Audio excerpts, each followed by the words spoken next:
Maybe get a wrench. One sec. I want to get a wrench and shit too.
Okay, I guess.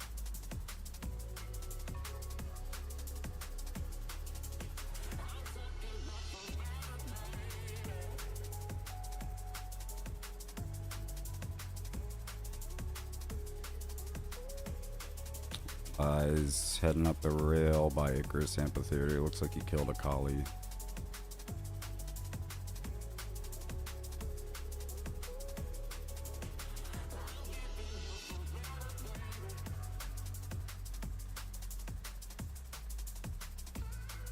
On the X.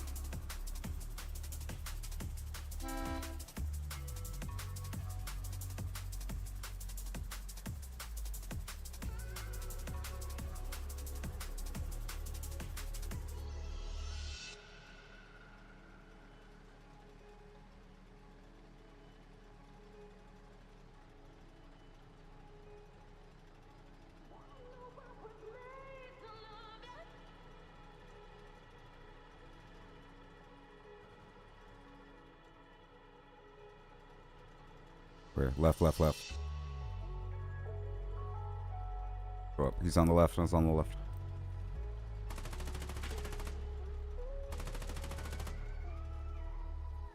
No, there's a guy that stole a vehicle on the right. Take the vehicle on the left.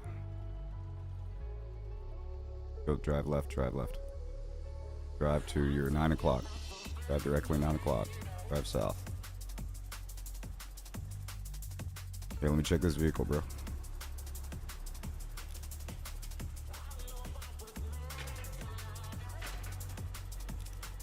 Oh, it's all good.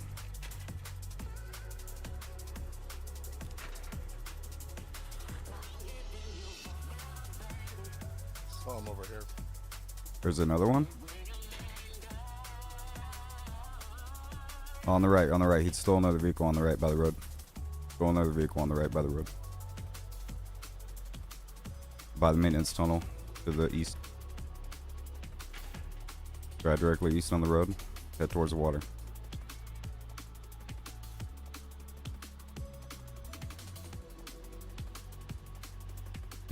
He's running along the coast south.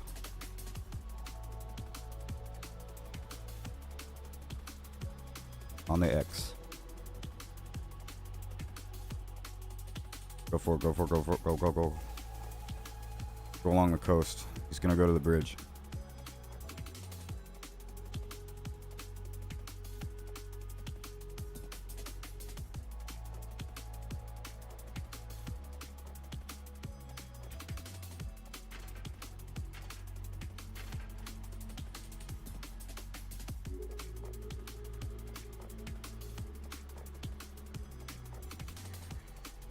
He's on the bridge. Go. Forward.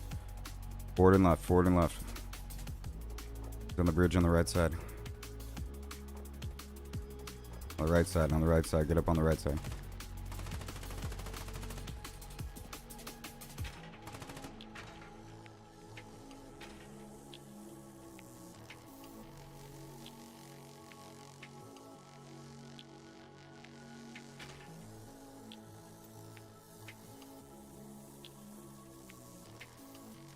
It's locked.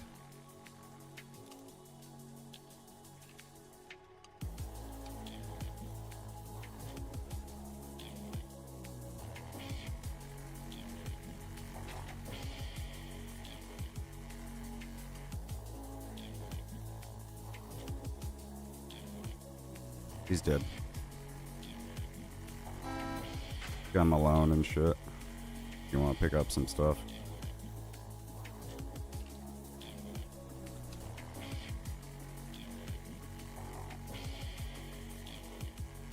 Take his Malone.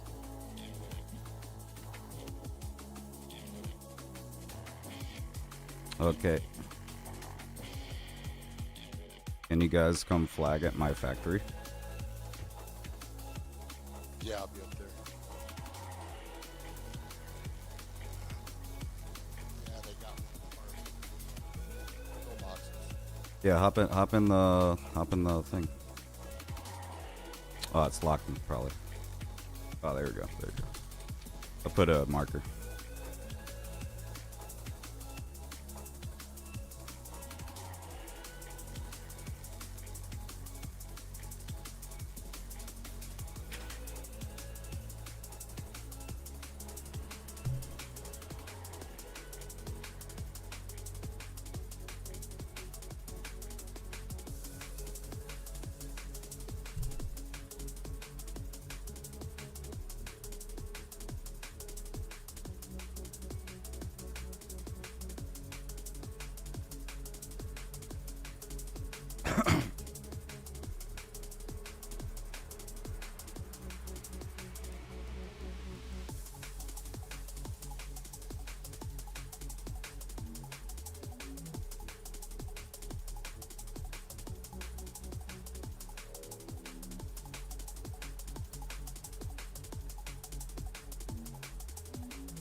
Oh, you're gonna move all this off there before you do it, right? Of course, buddy. I need a hammer. I left mine when I... See you later, man. Hell yeah, man. Thank you. All you gotta do is press E on it, though. You don't have to use a hammer. You're right. Yeah.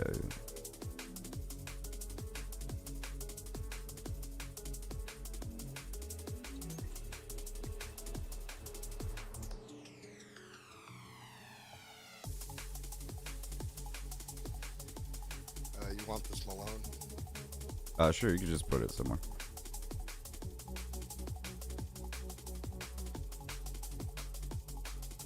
Alright, man. Take it easy. Hell yeah, dude.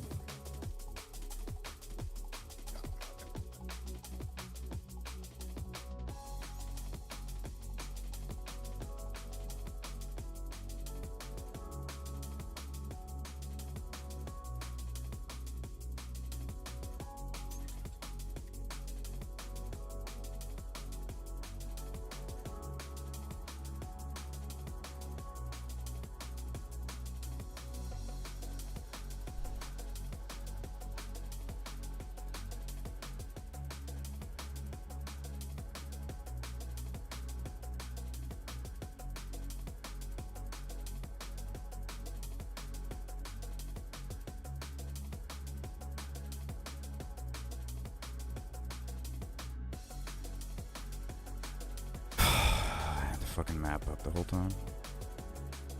Hope not.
Who?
Alright, be right back.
guys, I'm gonna take a little break and drink some water again. I'm getting kind of a headache. I'm gonna see if I need to leave or not.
Hmm.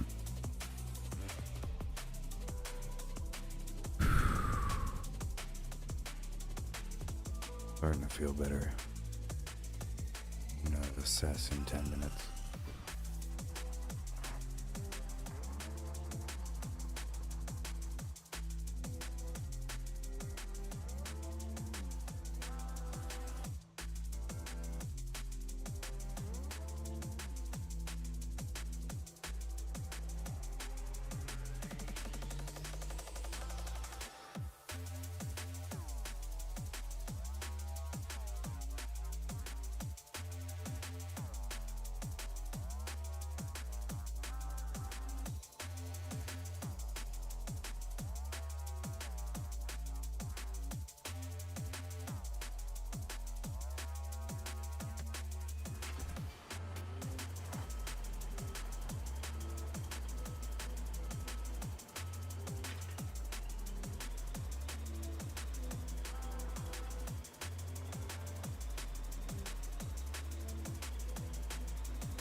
Feeling better, guys. This is nice. I don't have a migraine.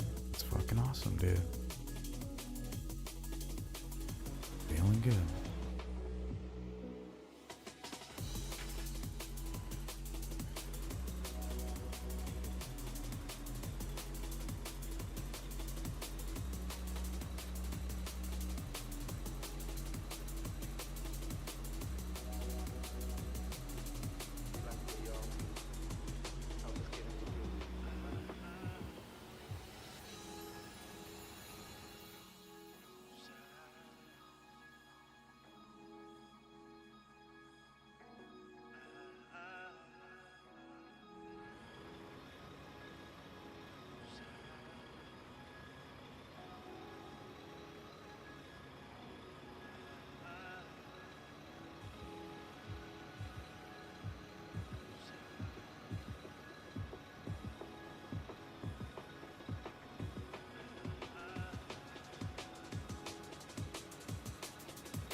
Nah, bro, we're colonial everywhere. We got Kali flag right back here. I know it's dark. You can't really see right now, but...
This B-1 strategic bomber took off from Dyess Air Force Base in Taylor County, Texas on February 2nd, 2024. They had a special mission that only it could accomplish. The mission was to fly 15,000 miles non-stop round trip to Iraq and Syria by refueling midair. They would then drop over 125 precision-guided munitions during a 30-minute period of anger before turning back and landing again in the continental United States. Total mission time was likely about 24 to 30 hours. The pilots were home in time to get back to work on Monday. The B-1s reportedly struck 85 Iranian-backed proxy militia targets as payback for an attack on a U.S. base in Jordan that left 3 American soldiers KIA. Prior to the bombing runs, U.S. troops were under almost daily fire from drone and rocket attacks, reaching 170 strikes against them during a period of 4 months.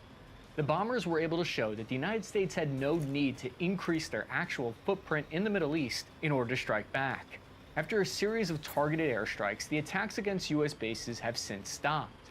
And now, this unique bomber, invented in the late 1980s, is getting some extensive updates. The U.S. Air Force just flew its newest upgrade to the formidable B-1 Lancer strategic bomber. This modified B-1B, under the DoD's BEAST program, is the latest iteration of the aircraft that extends its operational lifetime to 2040 and beyond. According to the official reports, upgraded B-1s contain a technology overhaul that significantly increases the lethality of the bomber and give them the capabilities they need in the next war. BEAST, or B-1 Embracing Agile Scheduling Team Program, outside of being a 5 out of 10 acronym at best, is an upgraded program for the fleet of 45 B-1B Lancer supersonic bombers in the Air Force's inventory. But with all eyes on the new B-21 stealth bomber and hypersonic missiles as the next big thing, where does the B-1 fit into all this? What type of unique missions, tactics, and weapons capabilities does the B-1 Beast have? And do our adversaries have anything like it? I'm your average infantryman, Chris Cappy. Slap the like and subscribe button with an unironic hooah, and let's find out. But before we get into that, did you know that Armasight is one of the very few night vision and thermal brands out there that can say their products are designed and built right here in the US of A? Whether it's government agencies or outdoor enthusiasts, domestic or international, Armasight has become the go-to brand for high-performing equipment for little to no light operations. Armasight combined night vision and thermal imaging capabilities into one package with their Generation 3 PVS-14 plus Sidekick thermal imaging kit. It has a laundry list of benefits that include the PVS-14s that now have a significantly improved picture quality and ghost white phosphor, which is the preferred choice of special operators. Then the Armasight Sidekick thermal imaging monocular is the smallest, fully multifunctional 12-micron thermal imaging monocular on the market. It boasts a really fast 60 Hz frame rate for smooth operation. It weighs under 250 grams, so it can be used in a handheld configuration. The high-definition 1024 by 768 OLED display provides a crisp image, and there's a menu that can offer you key information thanks to its 3-button control and in-unit video recording capability. This makes terrain navigation and object identification easier at great distances, even through environmental obstructions like fog or haze. Armasight continues to offer easy-to-use, reliable, and durable equipment that doesn't distract from the task at hand. With the reputation for being reliable even in the most intense military operations, Armasight strives to provide that level of support across the board. They're always on the cutting edge of low-light optics technology. So head over to armasight.com today to gear up for your next nighttime operation. The goal was to provide an upgrade package with an emphasis on not disrupting operational capacity of the small fleet during the actual upgrade process. Typical overhauls on military vehicles can take months or years and require that the platform be totally out of operation for the entire duration. This isn't necessarily that big of an issue if the vehicle in question is a tank or helicopter, but things like submarines and long-range bombers need careful consideration when modernization efforts are being made. The Lancer is one of 3 strategic bombers currently in use by the United States, the other 2 being the B-2 and B-52. These aircraft and their payload capacity play a key role in national security through their ability to maintain America's long-range, quick-reaction air power, capable of delivering bombs anywhere on Earth on a minute's notice. The small fleet of only 45 aircraft and complexity of the design pose a problem. and taking even a handful of the Lancers off the flight line for repairs leaves a large gap in theater-level airstrike capabilities. In order to work around this, the aircraft are receiving the upgrades as part of their normal depot-level maintenance cycles, which would have temporarily removed them from the flight line anyway.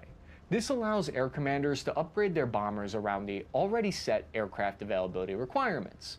While not as infamous as the B-52 or 80s sci-fi-ish as the B-2 stealth bomber, the B-1 has a long history with the US Air Force going back to the 1950s. In 1955, the Air Force expressed the need for an aircraft that combined the B-52's nuclear payload capacity with the ability to fly at a speed of at least Mach 2 to avoid Soviet interceptor aircraft and penetrate the heavily defended airspace along the border of the USSR. Eventually, however, it was decided that the ICBMs were able to better play the role of delivering nuclear payloads than any aircraft could, and the program was largely shelved. It wouldn't be until Nixon re-established the program in 1969 under the name B-1A. By this time, the focus would be on delivering payloads other than strictly nuclear, so they could be used in a non-nuclear conventional fight. A handful of prototype B-1As were produced, but none were able to fully meet the set requirements. The required redesign skyrocketed the per unit price to $70 million by 1975, the equivalent to over $413 million in today's dollars. A year later, a defecting Soviet pilot disclosed details about the USSR's new interceptor, the MiG-31, which contained an advanced radar system designed to track targets like cruise missiles and low-level penetration aircraft like the B-1A. Because it looked like the B-1 would have just as much of a chance at surviving Soviet air defenses, it became hard to justify the massive program costs, which had now risen to $100 million per aircraft. Congress at the time was calling it a quote-unquote outlandishly expensive dinosaur, and President Carter specifically placed canceling the program as one of the party's priorities. By 1977, the B-1 was once again canceled, and the Air Force focused on missile platforms and retrofitting the existing B-52 fleet. The growing Soviet presence in remote areas of the map made it difficult for the US to conduct airstrikes, with supersonic aircraft lacking the range and aircraft with the range lacked the speed to counter air defense systems. The DoD under Reagan decided that because the systems were already in place and prototypes built, to restart the B-1 program once again. The program called for 100 B-1s to be constructed. A series of adjustments to the original B-1A design were made, and after finally making it to production, it was given the designation of B-1B in 1986, 3 decades after it was originally drawn up. Oddly enough, despite being in service, it didn't see any action in Desert Storm's famous air campaign, first being utilized in combat in Operation Desert Fox in 1998. This was an often forgotten bombing campaign against Iraq targeting suspected WMD manufacturing facilities. It only lasted 4 days. The major reason for this was that the original mission for the Lancer was strictly for nuclear weapons only, under the Air Force's Strategic Air Command. As the priority for the Air Force shifted from the nukes to conventional munitions, the B-1 had to be retrofitted in order to carry the Mark 82 500-pound bomb. In 1995, its nuclear capability was completely removed under the new START treaty with Russia, who inspected the aircraft every year to ensure compliance until 2023. The purpose of the B-1 in the role of strategic bomber is delivering heavy bomb payloads quickly on high-priority targets anywhere on Earth. But when and where they are used actually gives us insight into the bigger picture of an operation. American airstrikes, depending on location, typically exist in a tiered system of priority. Drones sit at the lowest level, performing reconnaissance and pinpoint strikes. Above that is ground attack aircraft and fighters like the FA-18 and F-16, able to carry a mixture of types and sizes of bombs while reaching a target area faster and from farther away than a drone. Short-range ballistic missiles also fit into this tier of priority. Finally, above both are what's called the strategic level bombers, carrying significantly heavier payloads than a drone or fighter would be able to. The transition of using fighters for strikes to strategic bombers is a significant escalation in offensive posture for the US, as the United States and UK began airstrikes against the Houthis in Yemen. The usage of the B-1s beginning in February 2024 was a sign of increased American focus in the region. Peer air forces in China and Russia have somewhat similar platforms, with the Russians supporting the Tu-160 supersonic bomber and the Chinese fielding the H-6. The H-6 is a licensed copy of the Russian Tu-16 bomber, and it's by far the oldest of the three countries, and will be completely replaced by their H-20 bomber. Russia's Tu-160 is the newest, fastest, and largest of the design, but has a smaller payload capacity than the B-1B. They also were only produced sporadically in small numbers and have been noticeably absent from the war in Ukraine. There are two reasons why the Air Force upgrades from fighters to bombers when looking to drop freedom seeds on anyone lucky enough to receive them. The first is payload capacity. From its inception, the Lancer needed the ability to carry a heavy payload, which resulted in the capability of carrying 75,000 pounds of munitions. This translates to the ability to hold 24 cruise missiles in just a single sortie. The B-52 can only carry about 70,000 pounds, and the B-2 only 40,000. Typical missile payloads will be a mixture of subsonic AGM-86s for conventional ground targets, AGM-158 stealth missiles for high-priority targets in contested airspaces, and AGM-158Bs, which have a range of over 620 miles for those pesky, hard-to-reach targets. Just for reference and context about that, to reach the equivalent cruise missile capacity, it would take 15 of the latest F-15E fighters, as each can hold a maximum of 2 at once. If cruise missiles aren't on the menu though, it still has the capacity of carrying a similar number of Mark 82 and 84 general purpose bombs, JDAMs, or GBU-39 small diameter bombs. We can see that the deployment of Lancers to an airspace mirrors the escalation in targets being engaged at a given time. An F-16 or FA-18 can engage a grid square, right? But a B-1 can engage the entire map. The second reason to bring in the bombers is their speed and range over other air assets. The Lancer is the last of the variable sweep wing designs in the US arsenal, also known as a swing wing. It allows for the wings to extend laterally for efficient low-speed flight, and has a wingspan of 137 feet, and collapse towards the fuselage for better fuel economy at higher speeds and altitude, extending operational range. The aircraft is a blended wing body, which is when the wings and fuselage form a continuous geometry, helping reduce drag and greatly increase the "wow, this plane looks cool" factor. The streamlined design also aids in reducing RCS, or radar cross-section, of the bomber. Though not a dedicated stealth aircraft like the B-2, the B-1 uses a series of serpentine air intake ducts, which helps regulate the airflow into the engines to throttle speed, and helps deflect radar returns from compressor blades over the engines. It also has a cover with a classified radar-absorbing material to decrease overall return size. The slightly smaller radar cross-section gives the other onboard countermeasures some breathing room in deflecting returns, such as the AN/ALQ-161 radar warning receiver. All of these combined gives the B-1 an impressively small radar cross-section of just about 0.75 meters. Compared to the B-2's 100 cubic What, B1s?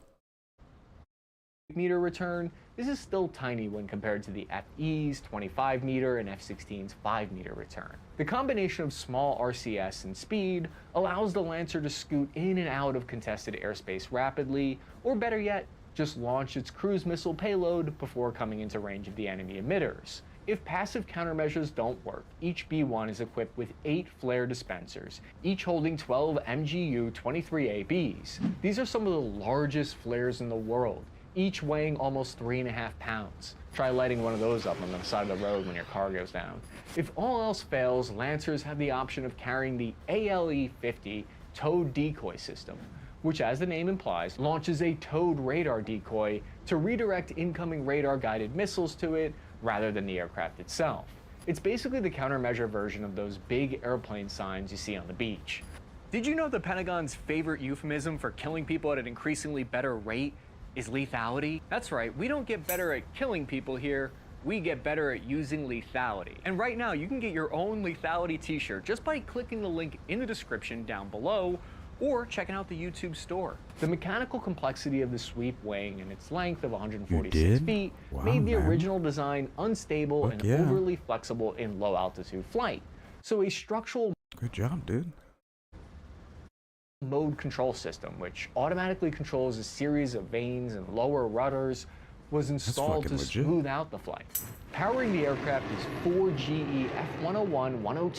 Oh yeah, hell yeah, dude. Why didn't it give me a notification? Yeah, appreciate it, man. Why isn't it giving me notifications now?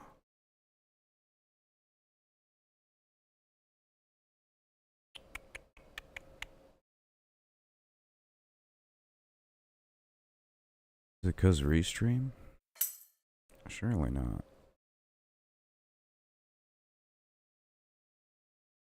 Yeah, I appreciate it, man. That's dope, dude. Fucking, yeah, it's because... I don't know why it's... Dude. It showed me follows yesterday. I think it's just, you know... It's just being a pain in the ass. But I appreciate you, dude. 2 afterburning turbofan engines, 2 on each side of the aircraft in a parallel configuration. Each is capable of producing 30,000 pounds of force in full afterburner. With a full payload, it has a combat radius of about 1,500 nautical miles. The fucking, the meter went up, but I didn't get the notification. It's got the BIRB's skin. It's got like a skin on it. Got like our logo on it. But with the range of the carried cruise missiles can hit targets 2,000 miles away or more. That said, placing range parameters on strategic bombers is a bit of a mischaracterization of how they're actually used. Because strategic bombers are such high priority assets, they always have some level of mid-air refueling support. This effectively extends the range of bombers to anywhere on Earth using a network of KC-135 stratotankers to ensure the Lancer doesn't have to land until it's back at home base. These are known as conus-to-conus operations because they start and end at the continental United States and can involve up to 4 mid-air refueling over the sometimes 30-plus hour missions. Fighters carrying air-to-ground ordnance are obviously also heavily reliant on tanker support, but the shorter combat ranges often require combat sorties originate closer to the target location, and for fighter units to be forward deployed to an international airbase. This has the major benefit of allowing the bombers to remain stationed at their home bases, even in the continental United States, rather than forward deployed to areas with less logistical support and potentially for ground strikes while the bomber isn't flying. This is only made practical due to the high speed that the B-1 is capable of reaching. When the Lancer's wings are in the stowed swept configuration, it can reach upwards of Mach 1.2, making it the only strategic bomber. Lua? Is that like is it for just any computer or just like Microsoft computers? Or like, you know, what's it for?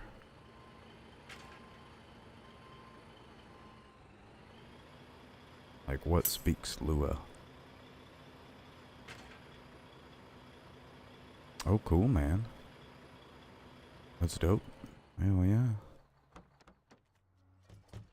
No, people are into Roblox mods and shit right now. In the entire US Air Force, capable of supersonic flight. The worldwide range, speed, and carrying capacity not only make it dangerous in an air campaign, but even makes it a tool for diplomacy. In the same way that the Navy deploys carrier groups to potential conflict areas to assert influence, the US Air Force deploys its strategic bomber fleet to places around the globe. Of course, this strategy of deterrence and influence only works if there's some bite behind that bark, and to date, over 12,000 sorties have been flown by the B-1 platform. Those combat missions have had incredible high success rates due to the advanced avionics and fire controls found in the aircraft. Lancers utilize the AN/AA-33 Sniper Advanced Targeting Pod, which uses a combination of IR scanning, laser designation, and data recorders to identify and track targets for the onboard weapon system to lock onto. It can do this even through smoke and clouds at an altitude of 50,000 feet above the ground. Recently, there's been a shift in how the Air Force wanted to use its increasingly smaller Lancer fleet. 20 years of the global war on terror put considerable strains on the B-1 airframe due to the fact that these were primarily low-level gravity bomb centers. Yeah, dude. Yeah, enjoy, man. Yeah, basically we're just doing a chill factory war, all war in Sourtooth and Calici. It's all public. You know, come down here and fuck with it. But we're just giving away components and pecans. But the bottleneck is petrol and salvage. That's what we're importing the most. But yeah, hell yeah, dude, enjoy. Missions. The physical strain on the aircraft was beyond what was intended originally compared to less intense high-altitude passes. As aircraft age, it becomes increasingly difficult to source repairs, as highlighted with the B-2's latest cockpit glass debacle. This ultimately led to the Air Force to drop shorter-range, low-speed operations and focus exclusively on longer-range operations. As the B-21 begins to enter service by 2030, the ultimate role of the Lancer will have to change. Two areas being trained by the Air Force are as a high-altitude ISR asset and anti-ship missile carrier. So for salvage, here's for the power for the petrol. That's for the mines. Those are pretty important too. But for salvage, you come back over here, you drive basically through the trees over here or from the north side along the rail or something. And then you use this mobile crane. You can shifty with the liquid transfer station. You put it down on the pad, shifty, and use the 2 to right click submit all. That's how you interact with the salvage. 2 matte facts here. Actually, I think what I'm gonna do is I'm gonna turn this off. And I'm gonna turn this on. Ups. We'll make even more ups. Putting the salvage into the 2 material factories, correct. There's a recycler here that you can access from here. Then you take this other rail to get to this recycler here. And then this is going to be for making steel cons eventually. This is for making, what do they call that? A blast furnace. You know, it's a blast furnace. Okay.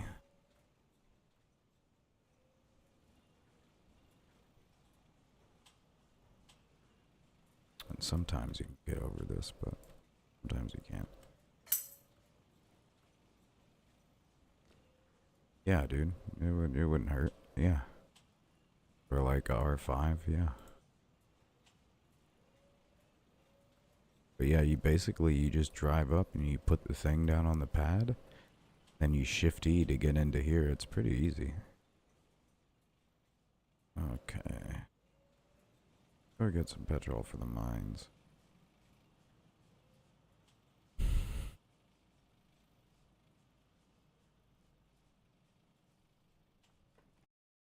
Carrier. Given decent stealthiness and advanced sensor package, the Lancer is primed to take a back seat to dropping bombs and serve as a data platform for other aircraft and ground forces. The Air Force is looking to use B-1s as non-traditional intelligence, surveillance, and reconnaissance. This is generally a data-driven method of intel gathering rather than hardware-centric, which would use the B-1's link 16 jam-resistant data link and beyond line-of-sight network connections.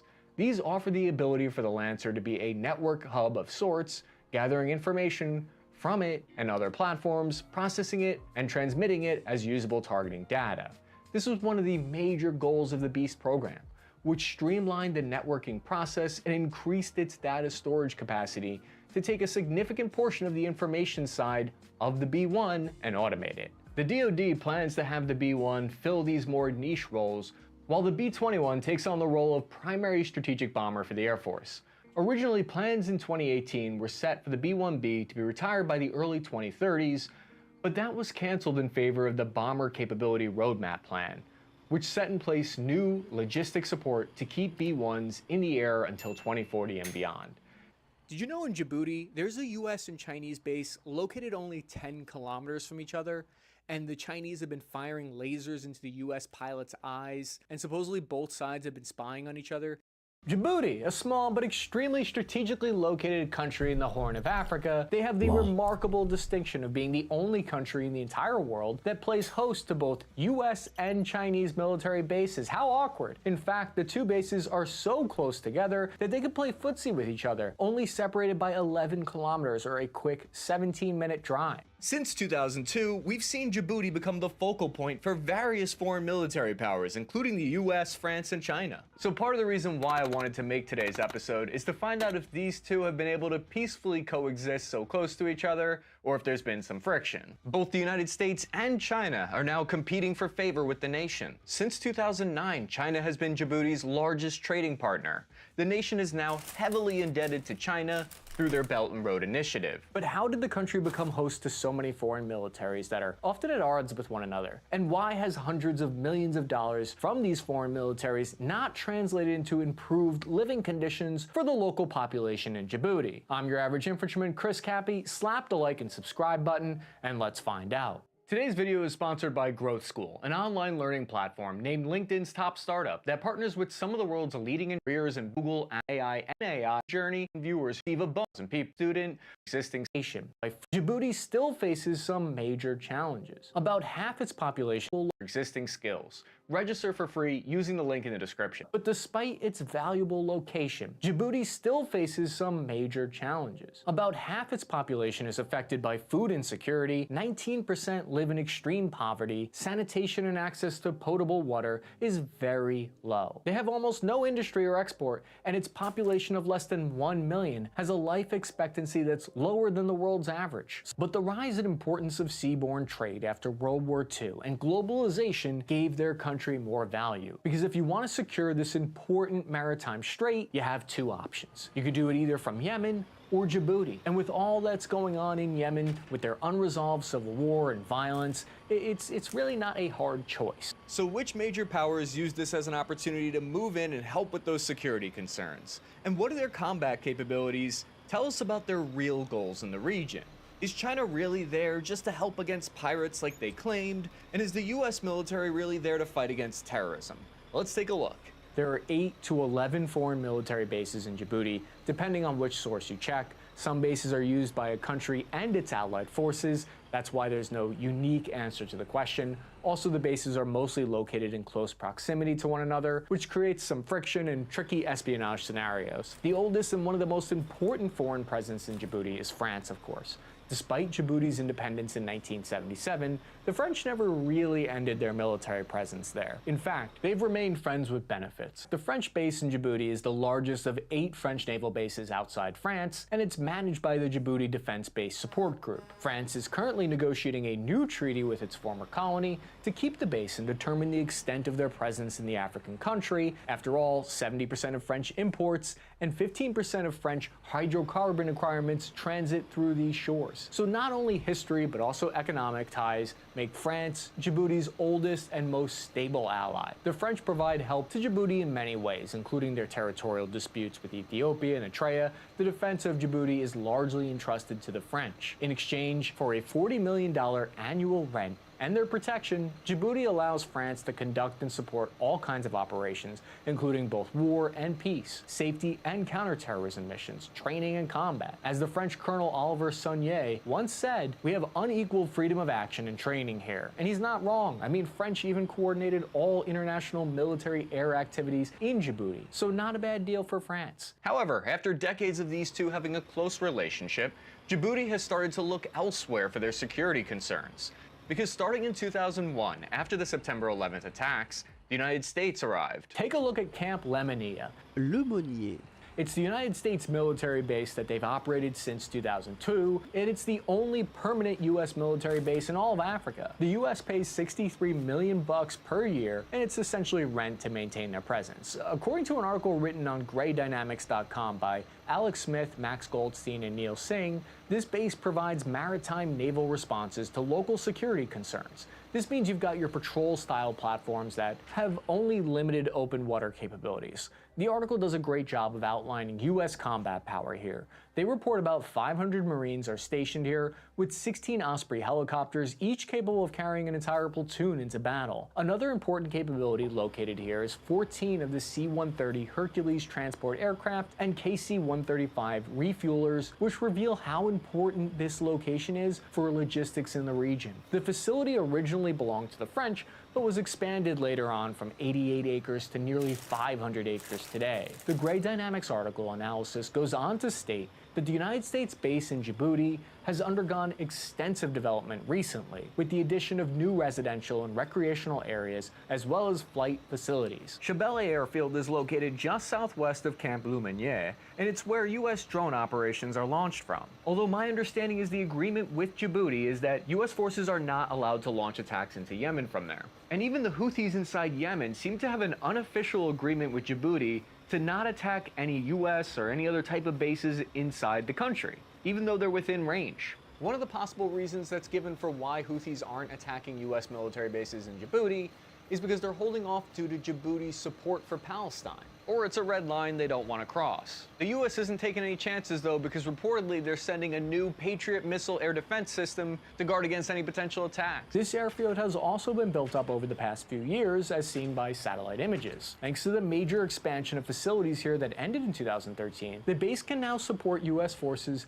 over 5,000 service personnel, according to the Pentagon. But the base is likely limited to responding to combat situations within 500 miles. The Welcome Aboard package states that the mission of the base is to enable joint warfighters operating forward into the strengthened host nation relationships. But that's just an extremely simplified vision of the multifaceted strategy of the United States and the significant military presence in Djibouti. The base supports 32 tenant commands and serves as a launching point for counterterrorism operations into places like Somalia and Yemen. It's a hub for intelligence gathering and a platform for regional stability efforts. The base also allows for quick deployments, like the recent one that we saw in April 2023, when a company of US Special Forces launched on helicopters from Djibouti's base and evacuated 100 personnel from the US Embassy in Sudan. We have a pretty good idea of what the US military is up to in Djibouti and what they want to be there for, but far more mysterious is China's goals and ambitions here. Because since late 2008, China has had an almost continuous 3-ship counter-piracy task force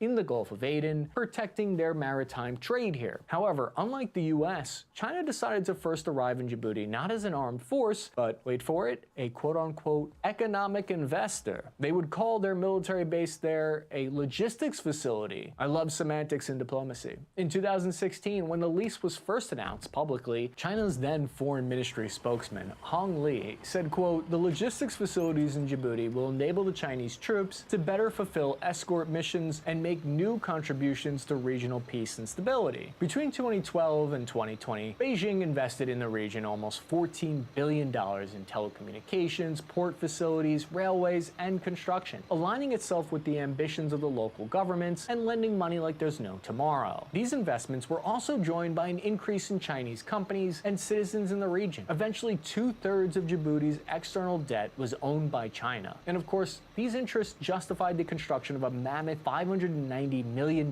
base, occupying 90 acres, next to the Chinese-built Delori multipurpose port, just 6 miles away from the US military base. Inaugurated in 2017, it became the People's Liberation Army's first ever overseas military base. It's rumored to have 3 underground floors and can accommodate up to 10,000 troops, but the current deployment is far from that, between 1,000 and 2,000 soldiers stationed there currently. There are also rumors that Western military stationed in Djibouti call it Jabba the Hutt's palace, because it bears a striking resemblance to the film's location. Personally, I wish the Department of Defense in the United States put a little more pizzazz into their buildings, honestly, because everything from barracks to headquarters look like a DMV building, and it's a little depressing. In 2017, then General Waldhauser spoke to Breaking Defense about the development when it was still fresh, and he said, quote, "We've never had a base of, let's just say a peer competitor as close as this one happens to be, so there's a lot of learning going on, a lot of growing going on."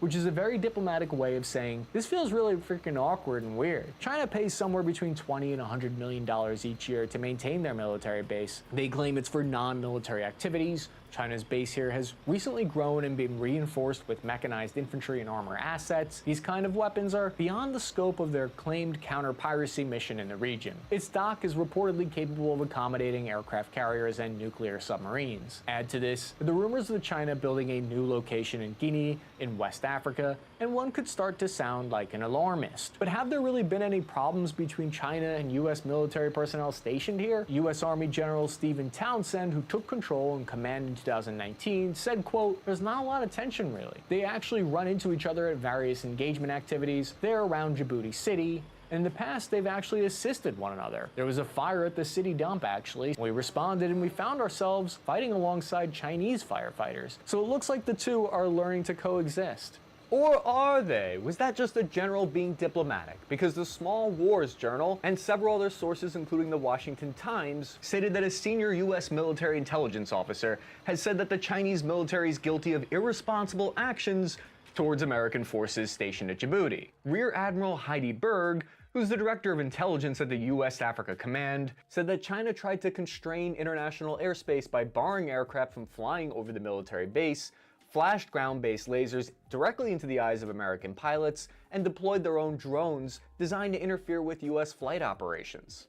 But that's not even the weirdest part, because the admiral goes on to say that the Chinese personnel tried intrusion activity against the base, which means they either tried to break into the base physically or through possibly cyber attacks. But to be fair, China's made their own official complaints against US military activity here. So they've complained about low-flying US aircraft near their base, which they say has been conducting espionage operations. But I don't think China's military presence here is even the biggest strategic move on their part. The more major movement here appears to be their economic investments into Djibouti that no one else seems willing to make due to human rights concerns. Remember that imperial railway that France helped build that connected Ethiopia with the port of Djibouti back in like 1894, if I remember correctly? It stopped working in 2004 due to a lack of spare parts and maintenance, so China swooped in and invested $3.4 billion to upgrade and fix the railroad and other infrastructure. This cut down travel time from 3 days to 12 hours. In 2021, Chinese merchant group, China's biggest port operator, signed a $350 million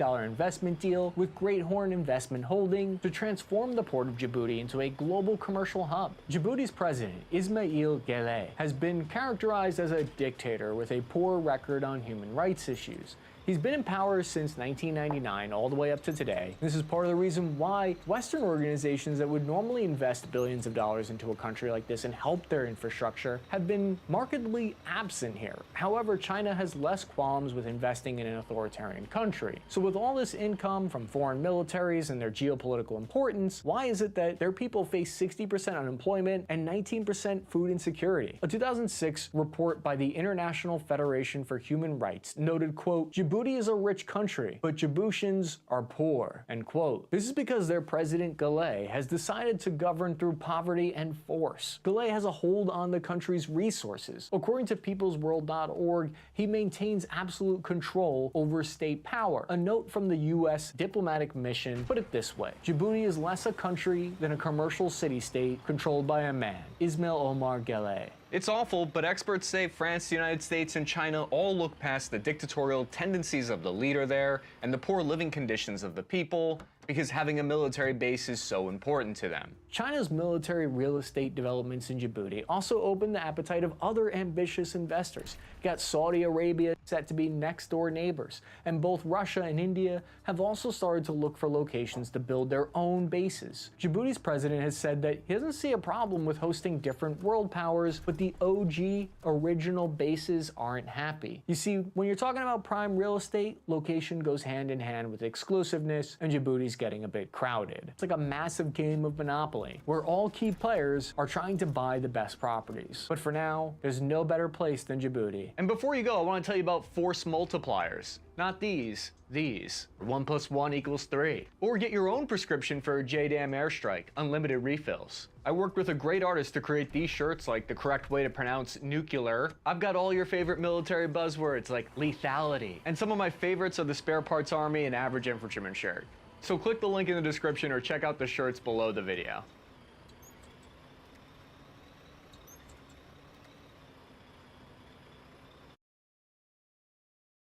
Someday in the future, this plane could be the new Air Force One, shuttling the Madagascar, an island off the coast of Africa. It's one of the most biologically diverse places in the world. Almost all of its plants and animals aren't found anywhere else on Earth. And when we looked at it from space, we saw a spot, a massive dark circle, almost perfectly round, over 13 kilometers in diameter, and big enough that roads are diverted on either side of it. Looking at it from the side, we could see it was a mountain. And if you zoomed all the way in, you could see a village.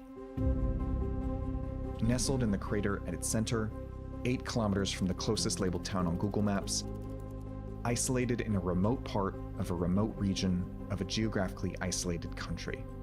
It looked like it could have been there for generations, but if you looked backward through time, each year it gets smaller and smaller. And before 2008, there was no one there at all. I wanted to try to answer one question. Why did these people move to such an incredibly isolated place? I was really starting from zero here. I didn't know anyone in Madagascar. I didn't know that much about Madagascar. But the question was, could we get in touch with the people living here just by using the internet? The closest location tags were on the edges of the mountain, a butcher shop, a playground, and a historical landmark, but none of them were real. They all seemed to be random references to the popular Japanese manga and anime series Attack on Titan, written in Russian. The ones that did look real, churches, hospitals, and schools, didn't have much of a presence on the internet. So we looked at content that had been geotagged nearby, first on Twitter, using the coordinates of the village and a search radius. Until finally, at 12 kilometers away, we found someone, a nonprofit worker who had posted from a nearby village in 2014. We asked if he knew anything about the village on the mountain, but he never got back to us. On Instagram, we looked for pictures tagged in the nearest town, Antanaditra, and found an aid organization that had posted pictures taken there. We asked, but they didn't know. They'd never actually been on the mountain at all. And finally, we looked at geotags on YouTube, and there was a video. Geotagged right next to the village on the top of the mountain. But then it was just more Attack on Titan stuff, also written in Russian. After a while, it felt like the internet alone was not going to tell us very much. So we started reaching out to experts who had worked in Madagascar. Experts in agriculture. Vous voulez parler du cercle là? Je suis jamais allée dans la zone que vous pointez là, je ne saurais expliquer trop. And experts in biogeography. I don't know people working in that region, frankly. It's in the middle of nowhere. Madagascar is a country of almost 29 million people, slightly more than Australia, slightly fewer than Texas. And a majority of the country's population, over 60%, lives in rural settings a lot like this one. But this village was particularly remote. If you zoom out, the closest major city is a place called Siroanamandid, 18 kilometers away, with a population of over 44,000. At this point in the process, it felt like we might need to take a more drastic approach. Maybe we could hire someone to make the journey up the mountain to the village itself. Someone in Madagascar. That's how we met Lali. Hey, hi, Christopher. Lali runs a production company in Madagascar, in the capital city of Antananarivo. She was down to make the trip. She started to gather a crew, make local contacts, and figure out how to get from Antananarivo all the way here. They weren't exactly sure yet how they would get up to the village, or how they'd establish contact once they got there. Need the introduction to them from someone who's from the area. Yeah. But they knew they were going to have to do it in just a few days in the middle of Madagascar's hot, rainy season. And early one morning in January, they went. This is Sina. She's going to be our guide. This is Yaz. He's an historian. This is Bull, our fixer. This is José, our very focused driver, and this is me, you know me already. As they approached the mountain, Lali sent us messages every step of the way.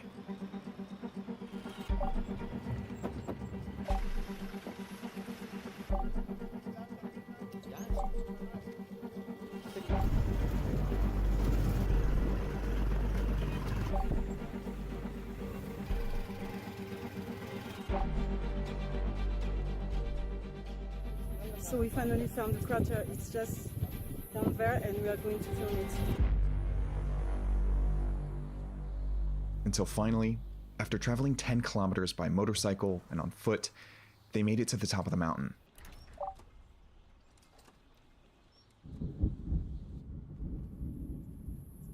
But when they got there, and were about to descend to the village in the crater, a massive storm appeared on the horizon. And they had to turn back.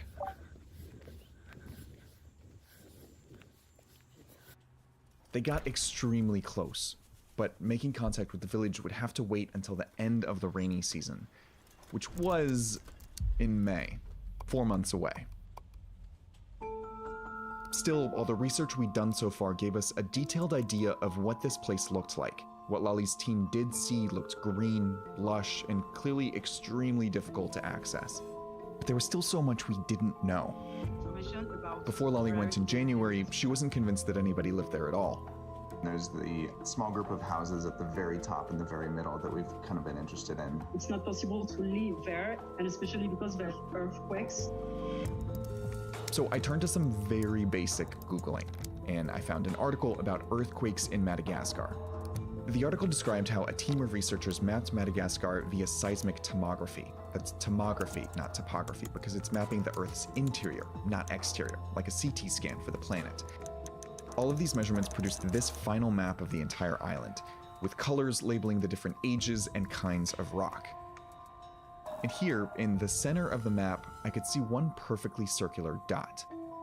I pulled it into Photoshop, overlaid it with the map, and it lined up with the mountain exactly. According to the key, that meant that the mountain dated back to the Cretaceous period, sometime between 66 and 145 million years ago. And it was volcanic.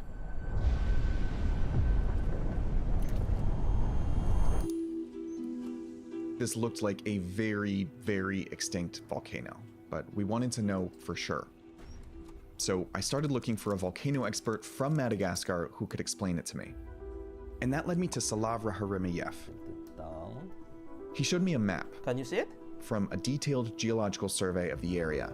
That circular structure is actually made of rocks that form deep within the Earth's surface. It has been dated using uranium-lead geochronology dating techniques and is actually 90 million years old. 90 million years old. Older than Mount Everest, the Grand Canyon, Vesuvius. This thing was ancient. 90 million years meant that this thing had been extinct for a very, very long time. But that number was significant for another reason. That is actually overlapping on the India and Madagascar separation. Okay, Salav was talking about this moment, right here, when India broke apart from Madagascar. Because these rocks are 90 million years old, it makes sense that the volcano might have something to do with this massive separation of continents. So we went looking for experts who knew more about the breakup of Madagascar and India. And we found Joe Meert, a geology professor who's written a bunch about the movement and formation of continents. This was a real crash course on volcanic geology, so I asked our motion designer Matt to help me make this a little bit easier to follow. Madagascar and India happen to be located beneath this really deep-seated mantle source. They're called plumes. When that plume reaches the planet's crust, it forms a hotspot. As Madagascar moved over the hotspot, it burned a hole through Madagascar and produced all the volcanics all over the island. As Madagascar's continental plate continued to move, those volcanoes were eventually cut off from the hotspot, and without a heat source, they cooled and collapsed. And then you're left with the plumbing system that was underneath that volcano. So that's what we were looking at, the collapsed remnants of a volcano formed by a hotspot that had broken up Madagascar and India. At this point, I had no idea what any of this might have to do with the village that we could see on Google Earth. But right about then, we heard back from another Malagasy expert we'd emailed. He sent us a link to mindat.org. This is like the Wikipedia of minerals and mines, and it had a page about the mountain, including its name, the Ambohibi Massif. Finally, we knew the name of this mountain that had been unlabeled on every other map we'd seen so far, and we could search for it. We found maps from 1899, 1903, and 1916, where the Ambohibi was always labeled as a lush forest, the only one for almost 100 kilometers. That definitely didn't seem to be the case anymore, but maybe these old trees were a clue. We kept looking, and we found old reports. One from 1933 said that at the highest part of the massive, there is a very open valley called by the indigenous Andronomangatsiaka, or where we find fresh water. Water. Maybe that's why the villagers chose to move there. The mountain's higher elevation meant that it got more moisture, feeding these streams that flowed down the mountain in every direction, and making the center a perfect place for a village to thrive. Then we tried to find reports that were a little bit more recent, and on Google Scholar, we found a 2012 paper about the origins of the Yambohibi. It covered everything from the geochemistry to plate tectonics to microscopic images of its rocks, and it included rock samples taken right next to the crater village. The paper was written by a South African geoscientist named Ndivuo Cecilia Mukosi, and if she took rock samples from right here, when the village already looked like this, she had to have been in contact with the people living there. Mukosi was busy doing field research for the next few days, so in the meantime, we dug deeper into her paper, and it told us what the formation actually was: an alkaline ring complex. Alkaline refers to the chemistry of the magma. It's the kind of molten rock that appears when continents break apart, like Madagascar and India did 90 million years ago. I took this new term and looked at dozens more across the world. In Sudan, Egypt, Niger, Russia, Namibia, Zimbabwe, the United States, they were everywhere. A whole planet covered in circles, the remnants of long extinct volcanoes. I wanted to talk to someone who could tell me why a community of people would want to live on top of an alkaline ring complex.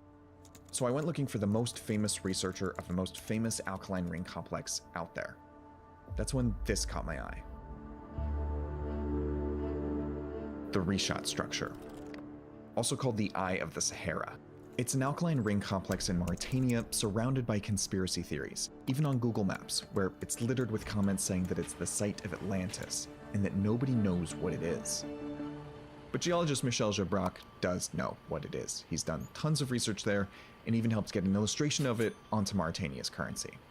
Alcalin, les alcalins en géologie, c'est le potassium, le sodium et le calcium. Pour l'agriculture, le calcium, c'est excellent. Ce qui veut dire que je ne serais pas surpris que la ferme elle se place au milieu parce que les roches sont plus calcaires dans cet endroit-là. Ça, c'est un bonheur pour une agriculture africaine. Parce qu'on a de l'engrais sur place, tout simplement. Soil. Maybe that was why they moved here. This alkaline ring complex formed when continents broke apart, left behind a valley with remarkably fertile soil. There was one last person who might know something about the community living on top of the Yambohibi complex, Ndivuo Cecilia Mukosi, the geoscientist who had studied it. When she was back from doing field research, we spoke. I was first or second person to map the Yambohibi complex and try to understand how it was formed. It's quite fertile, and so the area is good for agriculture. One of the things that really caught us in the first place about this location was the fact that at the crater of the ring complex there is what looks like a farm right in the very middle. Do you know what I'm talking about? Yeah, you sent me that there wasn't people living on the center of the complex. I think this is quite recent, and I was there 15 years ago. Things change after a while.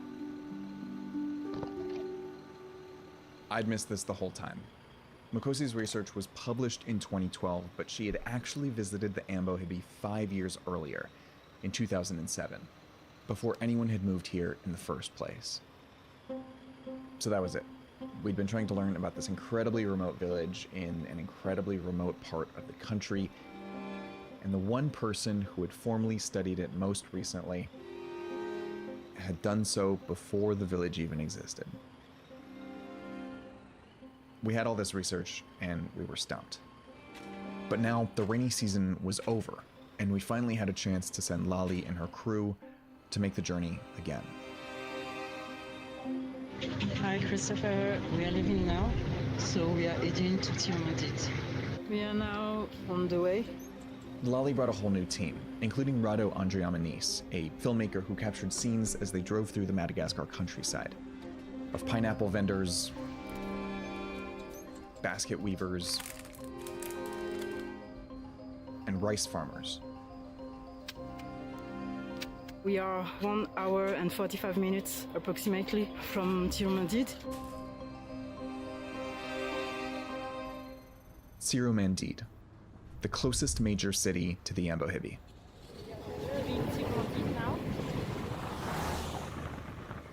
When they made it there, they picked up their final crew member, Zohar, a Siromandid local who would be their guide. Hello, can you hear me now? He told me he'd climbed the Ambohibi many times and even wrote his master's thesis on its water resources, but had never been to the village at its center. Straight to Antanditra, just 8 kilometers away. From there, they could travel to interview people living on the outskirts of the massif, the crater village's closest neighbors.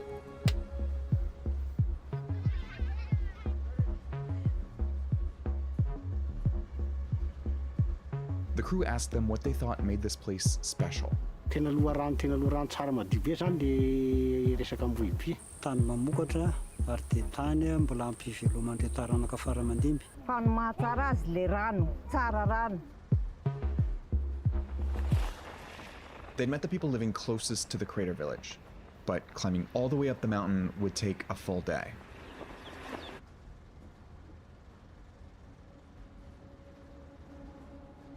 Early the next morning, they set off for one last shot at reaching the village. What you see behind me, there, this line, there, it's the crater.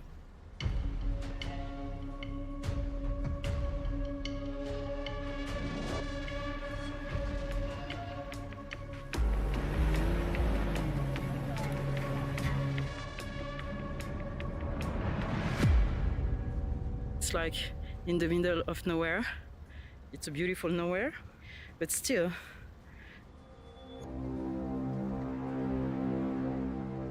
Until at last, they arrived. So we are now approaching the crater. And they saw the village, up close, full of dozens of houses, livestock, and people.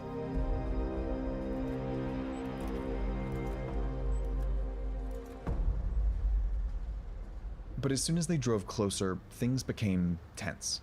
Some people in the village think that we are a team of spies coming to take them guilty for something. So we are waiting for someone to do the facilitation. We still need to wait. After 2.5 hours, one of the town's leaders came to talk. We finally succeed to find our facilitator. Ny anarako dia Mesera Samuel natoko fanomezantsoa. Trano eo amin'ny 10 tafo eo ary ny mponinety zany hatramin'ny ankizy tonga amin'ny olon-dehibe mahatratra eo amin'ny 300 isa eo. Zay moa zany mpifindra-monina ny tonga eto dia mampifindra-monina anay izay somary efa tery ny toerana misy anay any Romania any. More specifically, they migrated from Manandriana, a district in the region of Moroni Mania in the central highlands of Madagascar, a journey of over 380 kilometers. Like the majority of people in Moroni Mania, the Ambohibi residents are Betsaleo, the third largest of Madagascar's 18 main ethnic groups, meaning they didn't just migrate to a new home, they also became an ethnic minority, now living in a place where the Marina people are the majority. It still wasn't clear why they chose this place in particular, somewhere so remote, until they sat down to interview Raza Finitiala, one of the village's elders. Nahatonga anay ny amin'ity toerana ity dia noho ny fikaramana fitadiavana vola zaho nandray dabokandro ny patron tsy nisy rakotoary velo teo Tsoronandidy dia nahita an'ity aho dia sy avy an-tanàna magnotany ahy ny dadan'ny reto ratoky dadan'ny ratoky toy ny radany tsisy tany malalaka ve dia la zaho misy tany malalaka any fahitana izy dia mety tsara satria vola malalaka dia zay no nagnirianay azy dia zay no navianay eto. And they gave it a name. Anoshbe Ambohibi. Anoshbe Ambohibi. Anoshbe Ambohibi, or Big Island Ambohibi. Atony nahatonga ny anarana ho Anoshbe Ambohibi hodidininy rano atsimo varatra ndefa natsinany. So we had an answer about why they lived here and why they had traveled all this way to live in a place like this. It was for the water and it was for the soil, but more than anything else, it was for space. And it's easy to see why. In the entire district of Siramendi, there are about 49 people per square kilometer. But in the migrants' original home of Manandriana, that density is more than twice as high. And for farmers like them, space to plant, to breed livestock, to build a life, is everything. And then the villagers took Lali and the crew to see what they'd done with all of that space.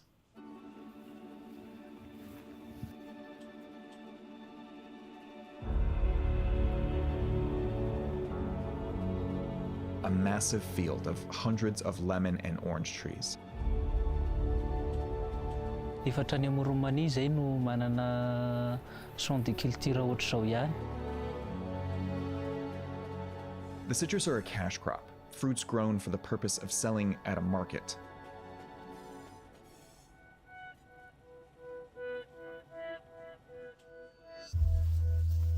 But to sell their produce at a market, they have to transport it down the mountain to Antanaditra, the same difficult journey that Lali and her team had just done.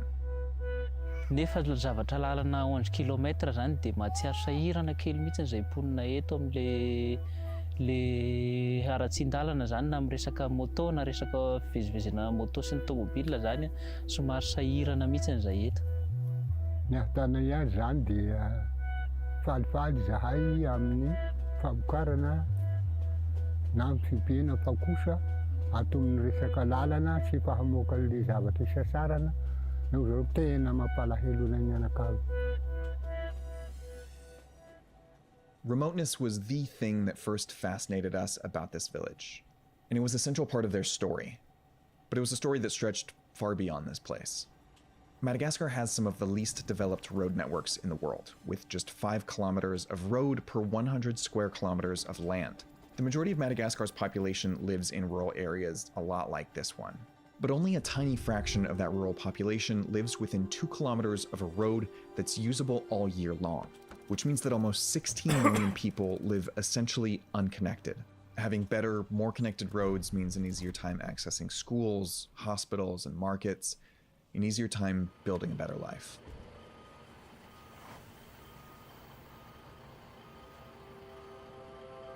Hey, hi Christopher, how you doing? We've been to the crater finally. They live in a very, very, very remote area because this is like the center of the crater.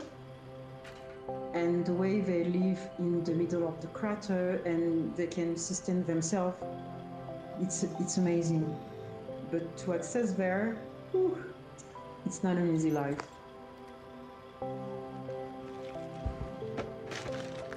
When I was going through all the footage Lali's team sent us after they made it home, I couldn't stop looking at this perfect match to the first image we saw of the village. And it struck me. Apart from a few photos taken with cameras hundreds of kilometers up in the sky, there's basically no record of Enoshbe Amboibi anywhere on the internet. Until right now. With the internet, we can look at just about any part of the planet. Some of the places we find might be made up, or might be surrounded by conspiracy theories instead of facts. And some we can't learn much about at all without showing up, asking questions, and letting the people there tell their story.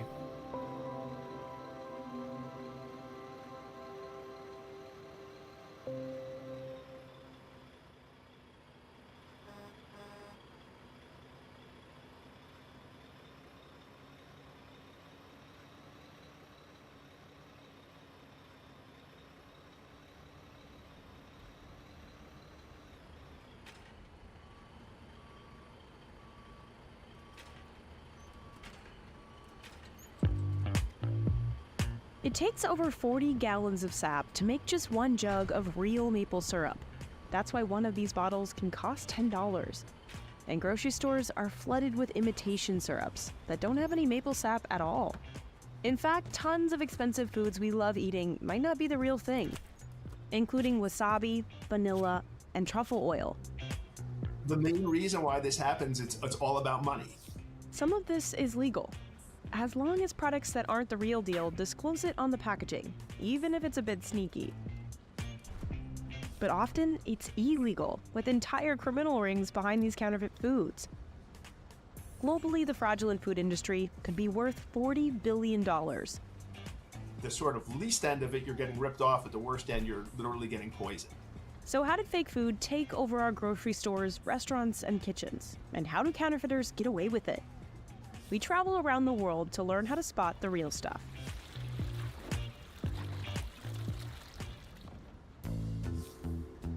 First up, truffles. Hate to break it to you, but your $15 truffle fries don't have any truffle on them.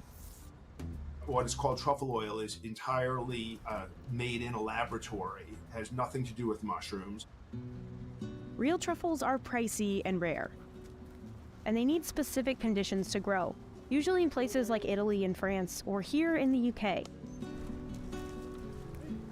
Truffles are always found with trees, and they have to be the right type of trees. Under the ground, the truffle is just the fruiting body, so an equivalent of an apple. We used to train pigs to find the fungi, but now mostly dogs do the sniffing. Good boy, thank you, good boy, come. So he's told us it's there, it's still in the ground, so do I want to take it out of the ground or not? It all depends on if it's ripe. If it's unripe, there's no point in having it. So the nose comes into play and we actually sniff the ground for it. Yeah, that's a nice one. Yeah, that's probably about 70, 80 grams. Once a truffle is out of the ground, the clock is ticking. It's just sort of slowly going to degrade over time. People have learned how to farm truffles successfully. About 80% of the black truffles we consume are now cultivated, but it can still take as long as 6 years to grow them, and most attempts to farm the most expensive white truffles have failed, which is why they're so pricey and often counterfeited. Since truffles are hunted in the wild and delivered in labelless bags, it's easy for fraudsters to swap them out for cheaper ones without getting caught. But truffle oil might be the trickiest. It's usually just olive or sunflower oil with a touch of a synthetic compound derived from petroleum called 2,4-dithiapentane. It contains the same aromatic component of foot odor. That's why you get that earthy taste and can sometimes smell gas. Anything with a truffle flavor added to it is really problematic. Truffle is not a product that lends itself to being either made in oil or steeped in oil. You can tell it's artificial when you see words like truffle flavoring or aroma on a package. The most foolproof, though, see it shaved right in front of you. It should look like a truffle, look like a mushroom product. Maple syrup is another tricky case. One food fraud lawyer we spoke to estimated as much as half of what's labeled 100% maple syrup might be fake. Real maple syrup is tapped from trees. Canada produces 85% of the world's real supply. But the US set production records in 2022 thanks to brands like Sapjack out of Vermont. The company steam heats its sap. Then machines filter and bottle the syrup, usually within 6 hours. It takes about 44 gallons of sap to make just 1 gallon of real maple syrup, which is why real maple syrup can cost about 6 times more than pancake syrup. The imitation kind is often a mix of corn syrup, high fructose corn syrup, caramel color, and added flavorings. This kind of syrup isn't illegal, and you can tell it's not real maple when you see words like pancake syrup or table syrup on the label, while the authentic kind will say 100% or pure, and have just maple syrup on the ingredients list. But there's a more nefarious kind of syrup fraud. The FDA says companies have previously bottled up fake syrup, labeled it 100% real syrup, and pocketed the profits. And that's illegal. In that case, it might be best to look at the consistency. Real syrup is often thinner than fake, corn-based syrups. Wasabi is probably the most widely faked food on our list. It's estimated only 1% of American wasabi and 5% of Japanese wasabi is real. Most of it is actually a mixture of horseradish, a sweetener, and a food starch. It's just funny to me when people say, like, oh, I love wasabi, I love sushi here, and I'm thinking, like, well, you've never had good sushi and you've never had any wasabi, but, you know. The FDA doesn't have specific guidelines for the term wasabi, so only its rules on labeling would apply.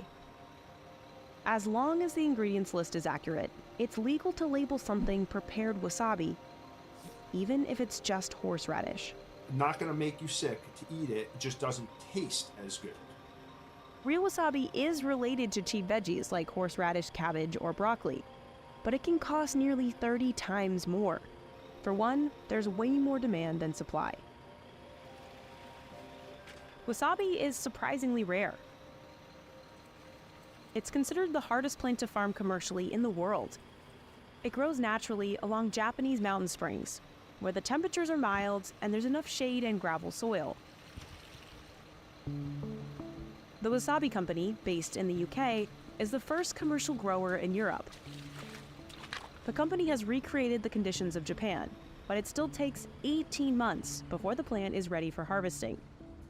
The harvesting will be done by hand, and then it's a laborious process to break it apart, the whole plant, and then clean up the rhizomes.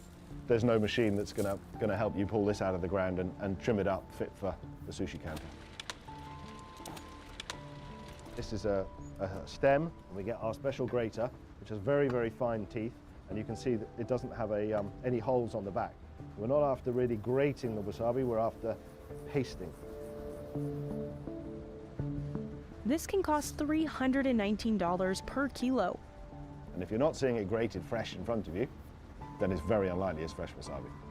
So what does real wasabi look and taste like? It should be chunkier and have a gritty texture, whereas horseradish-based wasabi will be smooth. And the real stuff actually doesn't have as spicy of a kick. It's more subtle.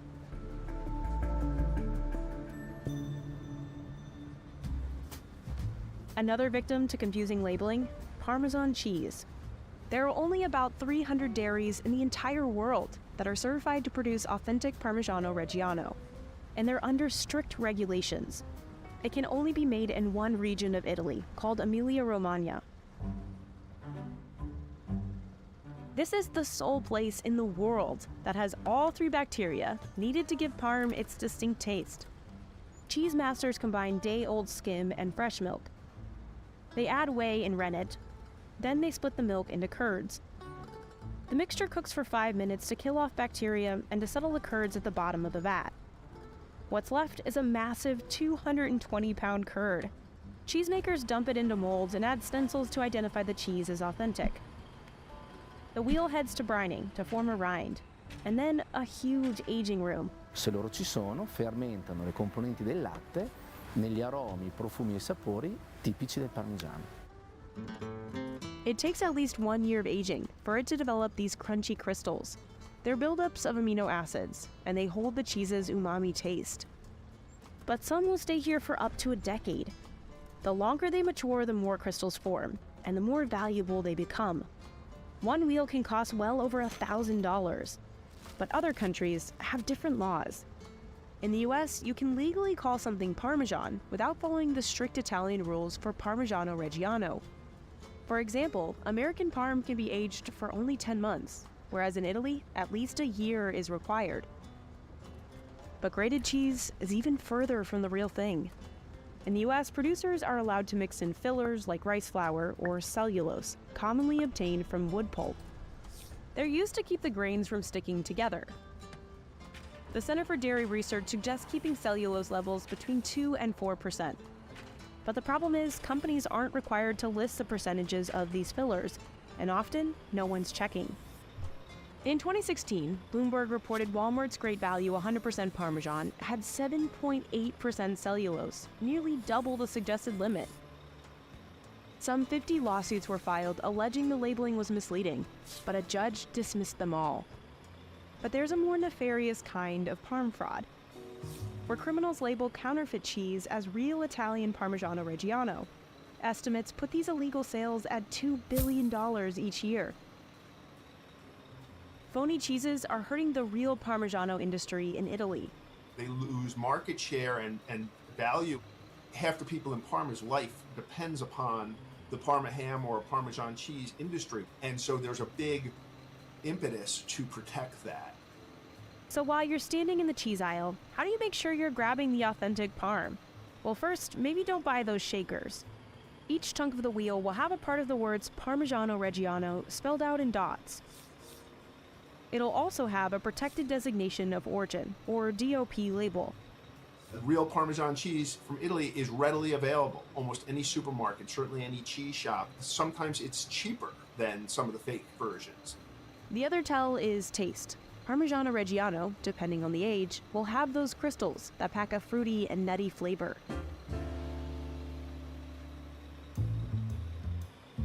Just like Parmesan, vanilla can have some confusing labeling. It's estimated just 1% of all vanilla products in the world are real.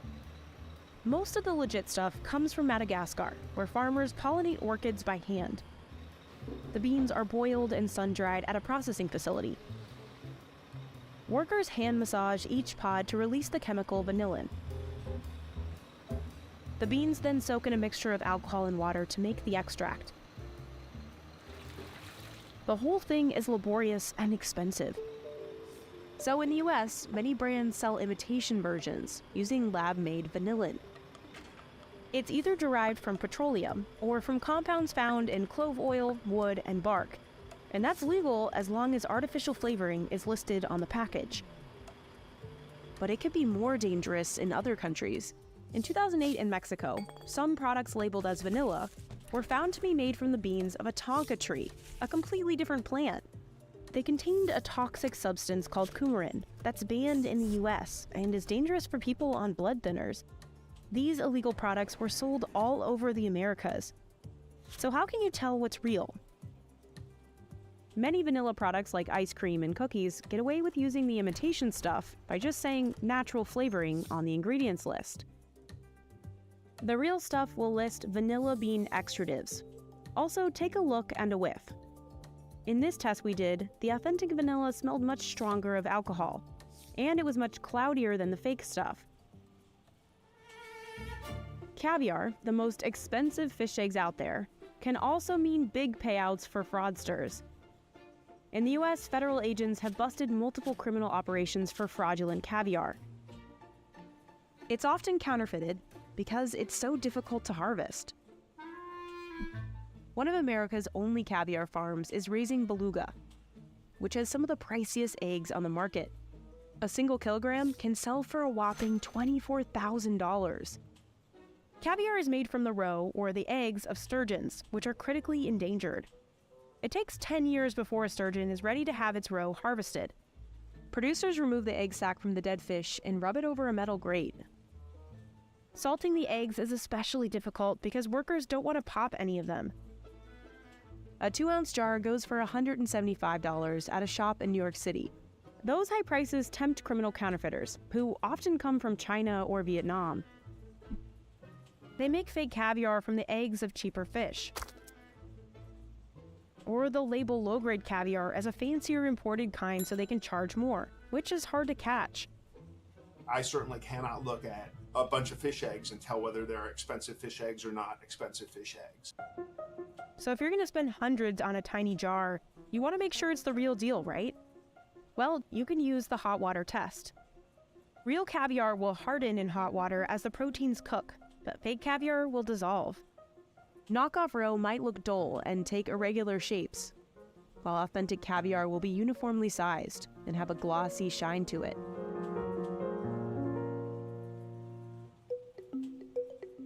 Fake honey is even more widespread. A third of what's traded internationally is adulterated or completely fake. I feel it's the biggest secret food fraud that has ever been perpetrated globally. I really do. Real honey needs a perfect combination of nature and patience. Bees do most of the work. Beekeepers have to be careful not to disturb the natural process. They suit up with a face mask and full-body coverings to protect from stings. This smoker calms the bees, so they can easily remove honeycomb frames. Beekeepers scrape the wax that keeps the honey in each cell.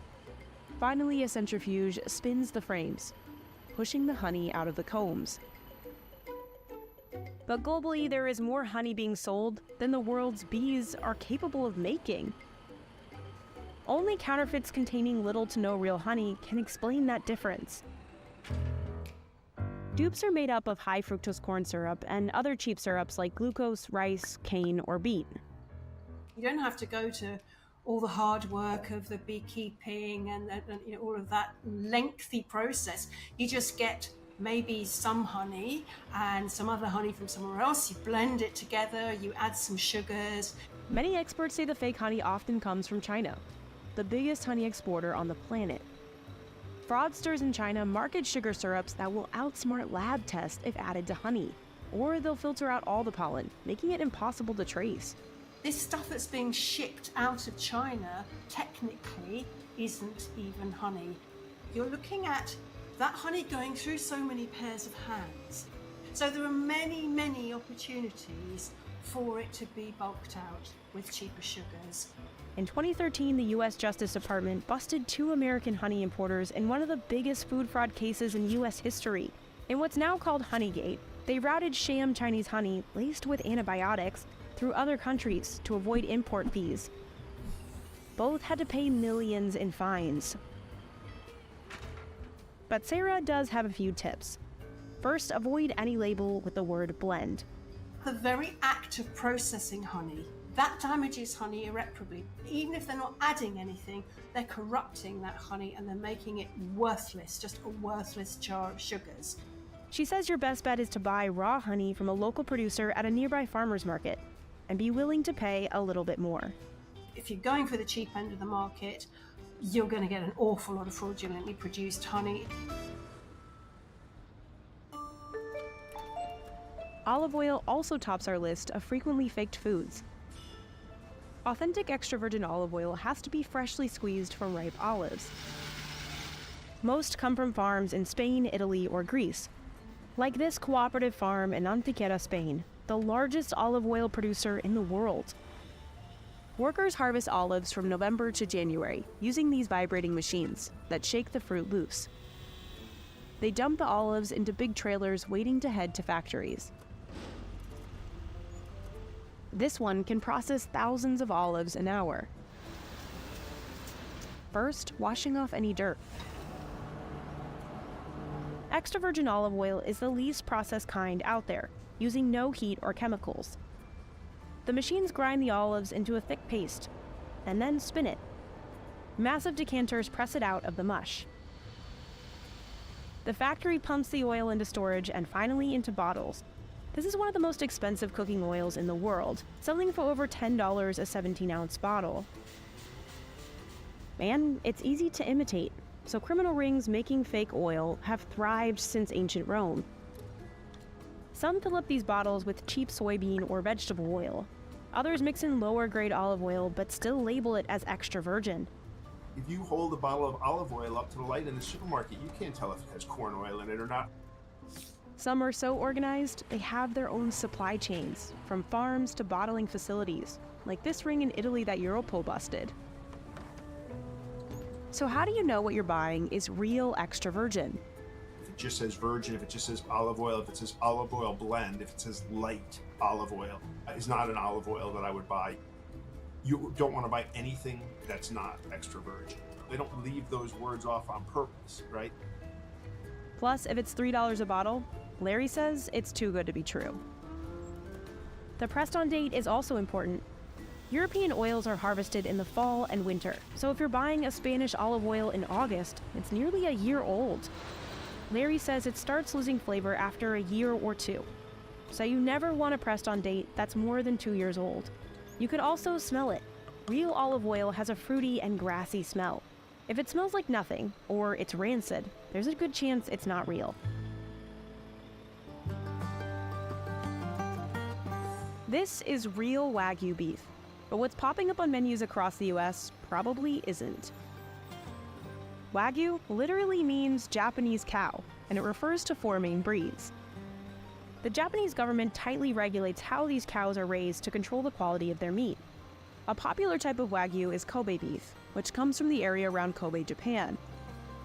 The steers, or castrated bulls, are fed a strict diet of rice and corn. Foodies love their meat for its tenderness, sweetness, and distinct marbling. As of 2019, a pound of Wagyu could cost up to $200. The The cows themselves could sell for as much as $30,000. That can be more than 10 times the price of Black Angus cattle. And Japan only exports a few thousand tons a year, so Wagyu in American restaurants isn't always up to Japanese standards. Most of the Wagyu cattle in the US have also been bred with other, hardier breeds that can handle environments like the dry heat of Texas, so their meat isn't 100% Wagyu. According to USDA rules, Wagyu cows only need to have one parent with at least 93.7% Wagyu genetics, so they could have as little as 46.9% themselves and still be called Wagyu. The USDA isn't responsible for what goes on at restaurants, so they can more easily get away with listing something as Wagyu on a menu when it might not be up to snuff. Arby's made a new burger, upgraded it with rich, juicy Wagyu beef. Take this commercial for Arby's Wagyu burger. In the fine print, you'll see it contains only 51% American Wagyu. So how can you make sure your $300 is getting you an actual Wagyu steak? Well, first, you can look at it. The fat in real Wagyu is evenly distributed. The marbling is distinctive with thin, intricate white veins. Also, Larry says Kobe would rarely, if ever, be served on the bone, and it doesn't make the best burger because it's too tender to be formed into patties. If you're still not convinced, you can ask to see the Wagyu's certificate of authenticity, or look for this bronze statue in restaurants authorized to sell Kobe. You might be surprised to learn even your coffee could be phony. You could just be brewing up a bag of inferior beans marketed as some more expensive ones. Or it could be something completely different, ground acorns, barley, or wheat. Coffee is big, big, big business. And historically, it has been cut with anything that's brown. Burnt paper, burnt corn, sawdust. That's because growing coffee is expensive and labor-intensive. Farmers need to harvest more than 1,500 of these cherries to make just 1 pound of coffee beans. And they have to do it fast. We have to do something with it immediately. It only lasts 24 hours. Workers have to handpick the berries, avoiding unripe ones. Then they load only the ripe ones into 100-pound bags. The skin is removed and the 2 seeds inside are dried out and roasted. Large-scale farms can produce cheaper coffee picking the whole tree and processing ripe and unripe berries together. It's not illegal, but it hurts quality. What is illegal? When counterfeiters bag up cheaper beans, slap on a fake label, and fool customers into paying more. Or when they fill a portion of a bag with cheaper coffee. And they get away with it because coffee's origin is so hard to track. You have thousands and thousands of really small producers around the world who pick their beans and then they're put into trucks and then they're put into containers and then they're put on boats. There's so many points along those supply chains that somebody has the opportunity to tamper with products. But you can do your due diligence. Buy from reputable sources. Verify the origin of your coffee. Look for certifications like from the Specialty Coffee Association on the packaging.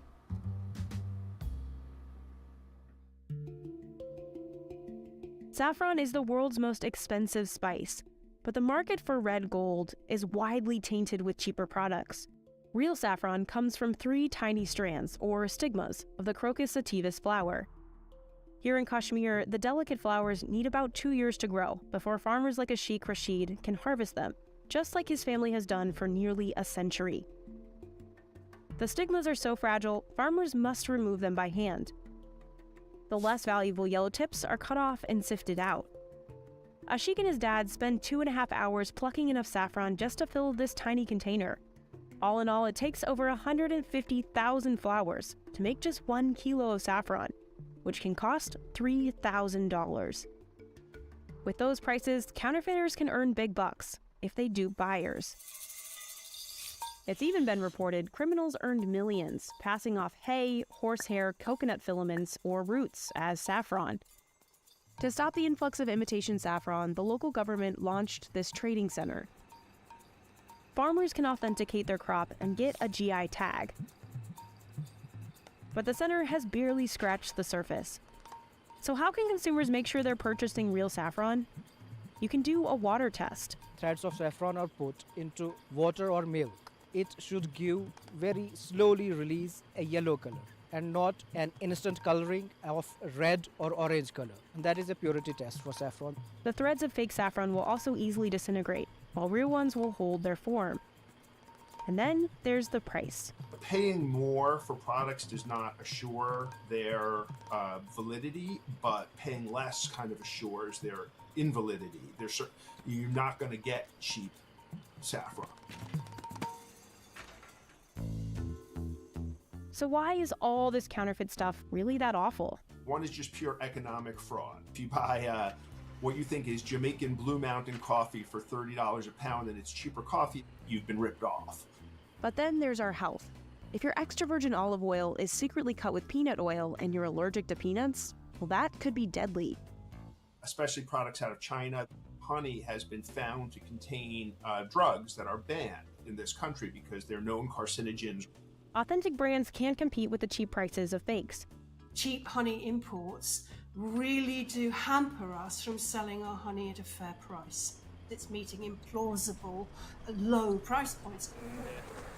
Beekeepers warn the fraudulent stuff could put them and millions of hives out of business. But why is this problem so widespread? And why is it hard to catch the criminals?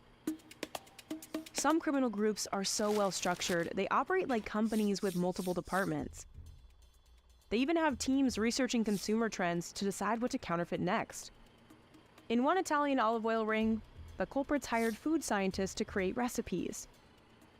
The counterfeiters will then secure suppliers and set up sophisticated factories and abandoned warehouses. They operate in areas where real products are made, so their movements don't arouse suspicion.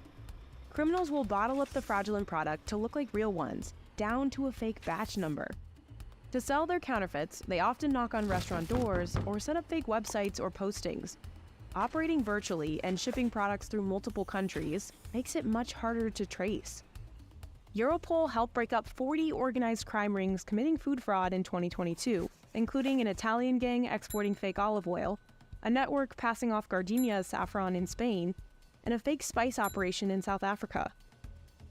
But with massive international supply chains, it's really hard to catch all the counterfeits.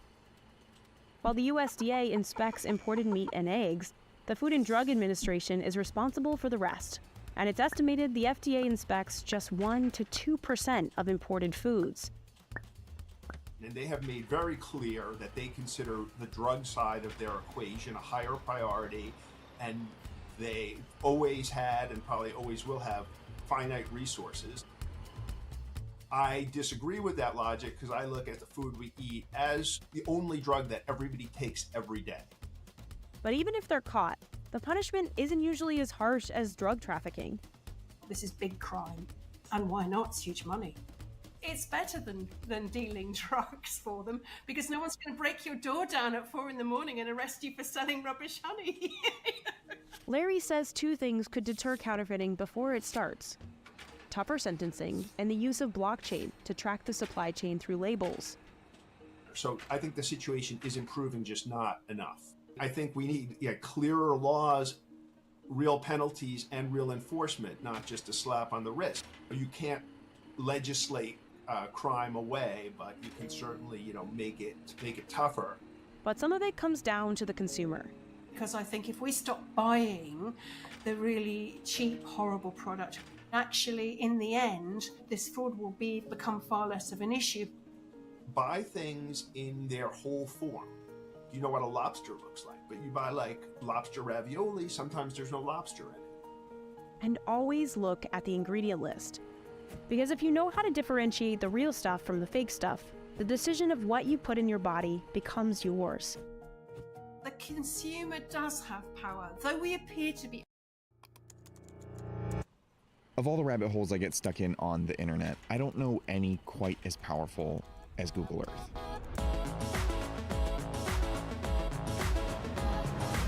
Seeing beautiful patterns from above, dropping down into Street View, and seeing the planet in ways I would never get to see in person.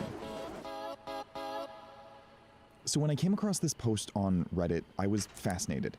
It described undocumented markings in Algeria, in the middle of the Sahara, near a location called Tebel Balet Tomb, visible on Google Earth.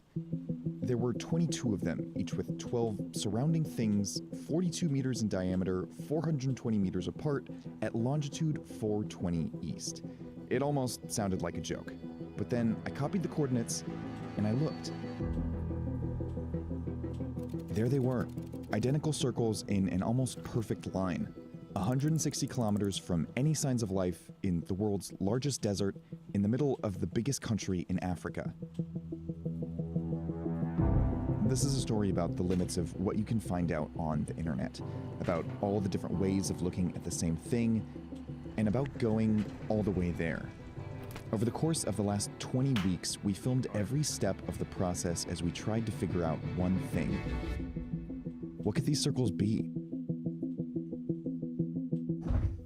Okay, so this whole story starts back in September 2021 when I first saw this Reddit post. I wanted to figure out what these markings were and make a video out of the entire reporting process, no matter how long it took, because the answer had to be out there. And step one, I knew I was gonna have to send some emails. For weeks, I reached out to everyone I could think of, Algerian experts, officials, tour groups, even the closest hotel in a city called Insala. I read up on the town the circles were located closest to, Fogara Izuya. I asked the commenters on the Reddit post, and we even tracked down a Twitter account we thought was the same Will K, who posted this question to several subreddits before deleting their Reddit account. I tried English and French, organizations, academics, locals, and then I waited. But there was one easy thing to clear up first. Were these circles real? Or were they just some kind of satellite imaging glitch? So I asked a teammate who works with maps a lot, Sam. He produces our series Atlas. And he pointed me to the company that takes a lot of the satellite pictures for Google Earth, Maxar Technologies. I feel very confident that those are indeed on the ground, and because we see them in multiple images over multiple years. So I know it wasn't an artifact of the processing that Google might have done with our imagery. And then a colleague of mine who has spent a decent amount of time studying this area said, you know, this is a very rich area for oil and gas. This looks very similar to what we see when they're doing oil exploration.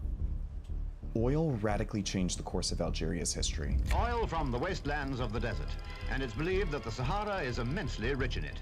When oil and gas were first discovered there in 1956, companies flocked to the region, against the backdrop of a brutal decolonization war with France.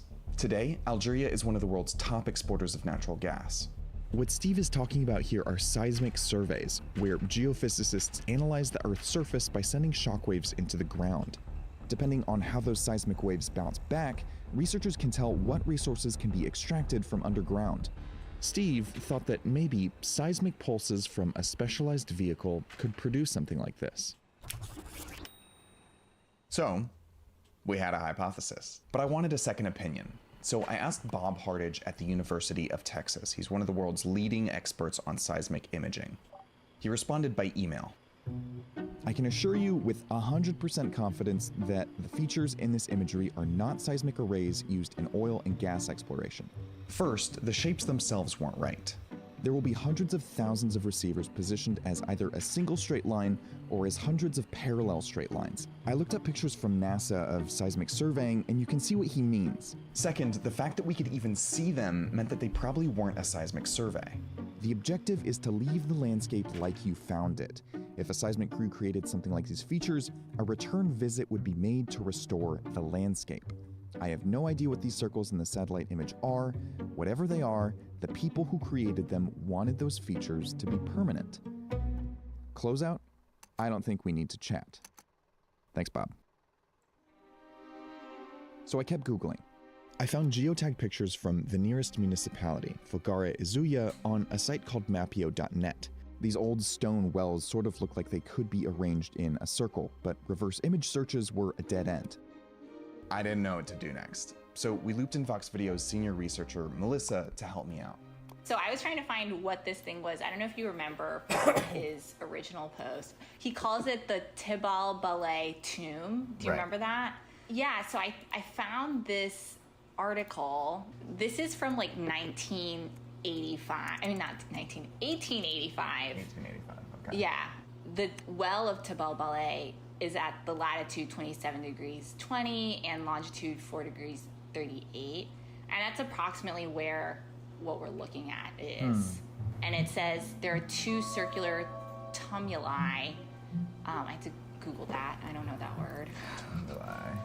It's a tumulus. Tumulus. It's an ancient burial mound. Which seems like that sounds about right. Yeah. Encompassed by 2 concentric mounds in the form of rings, all of great regularity. The 2 rings are respectively 30 and 21 meters in diameter from crest to crest. Wow. So a document from 1885 said that around the same area there were 1, a bunch of wells, and 2, tombs with rings of great regularity. Now the sketches weren't an exact match, but they got us thinking, what if these things were actually really old? So I sent the pictures to a Tunisian archaeologist who had done research in this area. We spoke in French. Because of decades of French occupation in the 19th and 20th centuries, French is still used in many contexts in Tunisia and Algeria. And she had a new clue. Ces monuments, c'est sans doute parce qu'Ain Salah, que je connais très bien, ces monuments-là, c'est en rapport avec l'eau. C'est un milieu désertique, c'est le Sahara. C'est l'endroit pratiquement le plus chaud au Maghreb. C'est une zone qui est très connue par le souci de cette chaleur-là, donc de la récolte de l'eau. Donc les gens, ils creusent. Ça a un nom, les Fogara. Fogara. It's the North African name for a 2,500-year-old style of irrigation system that goes by many names but is often called a qanat. Builders dig a well at an elevated point on a slope deep enough to tap into groundwater. They then dig parallel shafts at regular intervals, and these provide airflow for diggers as they create an underground channel all the way back to the main well. With a slope of 1 or 2 degrees, the channel carries water long distances powered by gravity alone. In a part of the world with barely any rain and no running rivers, this technology provides water for crops and livestock and people year-round, making human-made oases possible. C'est curieux, hein? This was the most promising lead yet. It explained the desert location, the circular shape, the regularity and spacing. Even the closest municipality, Fogara Ezuya, is named after Fogaras. And those Mapio images of wells started to make a lot of sense. But I wanted to run it by more people who had studied qanats. Qanats are more than just, the kind of water infrastructures. I think they are the very raison d'etre. They're the kind of basis of inhabitation in such kind of harsh climates. They start from outskirts of the city, but then they usually end up into the city or into agricultural lands. But when it came to our circles, I have no take on it, honestly. Yeah. Yeah, I'm looking at it now. Right. Okay, that's interesting. There's something like 20 of them in a row. Yeah. So that's definitely a Fogara. So at the end of that, there should be a town. There should be an oasis or something. But if it isn't, that means that probably the water is, the qanat or the Fogara has dried up. You should talk to Dale Lightfoot. He is the American geographer who knows everything about qanats. These are what we're looking at. Mm-hmm. I couldn't even say with confidence whether these are related to water collection, but I can tell you they're definitely not qanats. Uh-huh. We also found these pictures. Do you think these could be what the circles are? What you're showing me pictures of here looks a lot like just animal drawn wells. I've seen these in a lot of places. To me, this is not the same thing. I think you're back to square one. Back to square one indeed. Don't realize space aliens. I've heard they do crazy things too. So they might be wells, but probably not a qanat, and maybe not even related to water at all. Could we at least rule that out? That's when Melissa found a database of oases in the Sahara with lists of the people who help manage their water supply, like Mohamed Brick, a farmer in La Gouat, Algeria. Je ne pense pas que ça a été fait pour aller chercher de l'eau. Parce que le principe pour aller chercher de l'eau, c'est pour les besoins de la population et de l'agriculture. Si à 160 km à la ronde, il n'y a rien, ce n'est pas une hypothèse valable.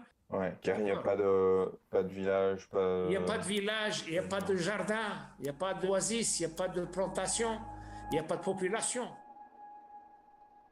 We were 3 months in, and it seemed like our most promising hypothesis yet was probably out. Then I got an email. Back in early October, Steve Wood promised to send me high-res images from Maxar's archive. Finally, we had them.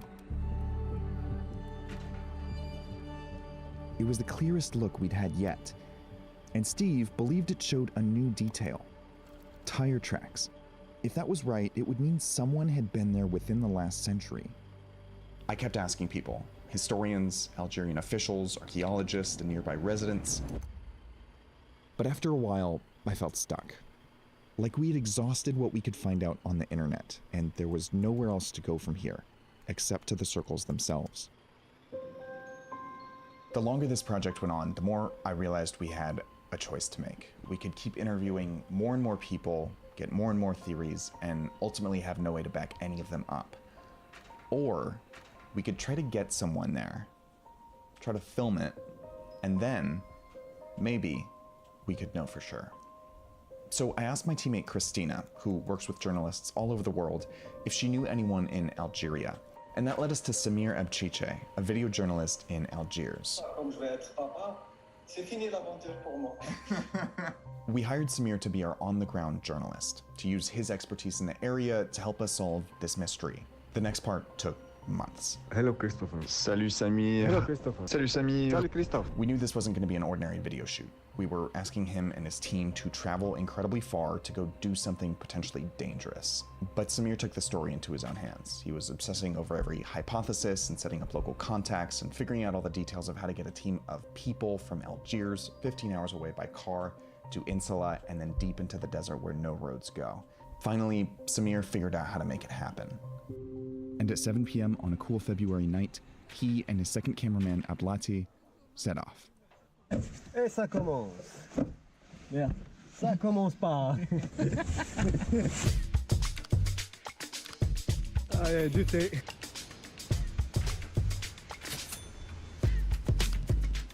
On ne trouve pas d'hôtel, ils sont tous fermés et on va essayer hôtel El Genoux. Oh. Je viens de me réveiller.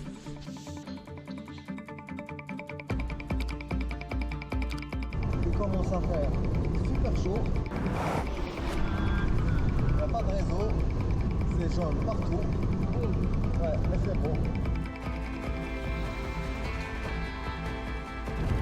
Aïsala 300 km vers Aïsala. 150 km, on n'a vu que la ligne d'horizon.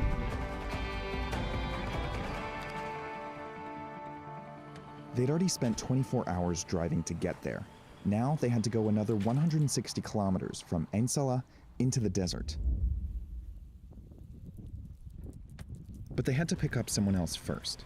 Farid Igilhariz, an archaeologist who used to lead Algeria's National Archaeological Research Center and managed one of Algeria's largest national parks.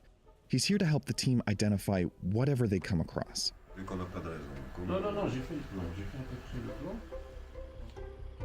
From there, they prepared. They got groceries, bought fuel, interviewed local officials, planned the GPS route, and they assembled a team: a driver, an archaeologist, an assistant, and a desert guide. It's right about here that I lost communication with Samir, and I wouldn't be able to hear from him until he was back in town, with, hopefully, a definitive answer.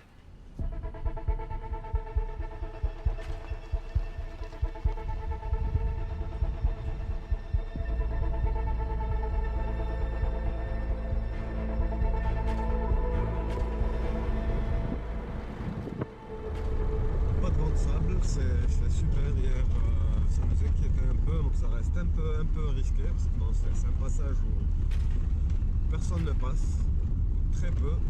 Donc là, on est avec deux 4x4. Le premier il est fiable, l'autre on ne sait pas.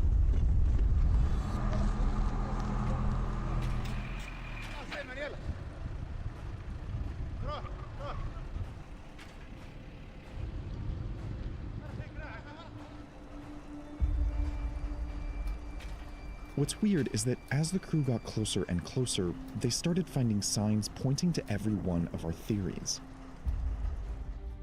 First, tire marks from seismic survey trucks, then a well system, L'eau, il est à 3 mètres. and finally, ancient tombs. On avait un truc de loin. C'est une tombe. Voilà, un autre. Donc ça, c'est un tuile. C'est parmi les plus anciennes formes, justement, de monuments funéraires.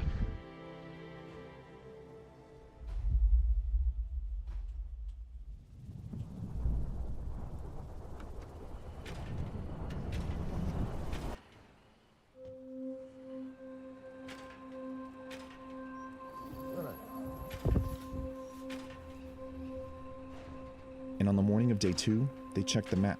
And Là, on va pratiquement dans la bonne direction. On est à 11 km du premier. Je pense qu'on les a trouvés.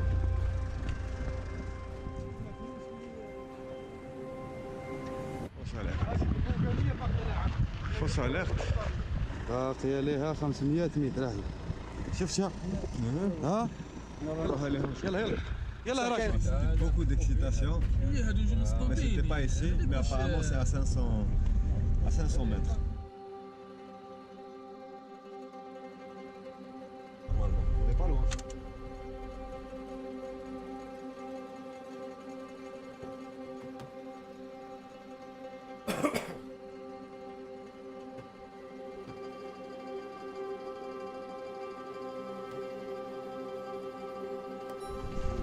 Oh, et là on voit rien. Là on voit rien.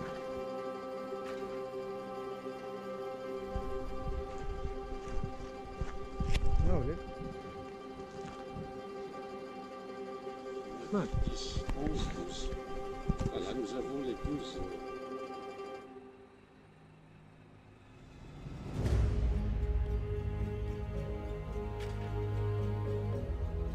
after 160 kilometers of driving off-road in the desert, they were there. The 22 circles, all in configuration. They were surprisingly faint. You might not notice them if you happen to be passing by. As Samir and the team explored the area, they found the next set, and the next ones. Celui-là, il est un peu plus clair. Le trou, il sort. And a lot of them had something in common. Metal wires. Ils sont liés, et là, viens voir de près, regarde. Ils s'enfoncent au sol. Ouais. Bon, là, je peux creuser un peu. Non, ici. Ok. Oh, désolé. Là. Donc peut-être qu'ils ont creusé donc juste un petit trou. D'accord. Under these little mounds was dynamite. Ça, c'est des attaches. Hein. C'est ce qu'on met autour de caisses en bois. C'est là où ils ont ramené la dynamite. That inscription reads Sotemu. That's a French acronym for the Tunisian Company of Explosives and Ammunition. But one of the wires looked different than the others. It still had a yellow plastic coating. This is where it got a little scary.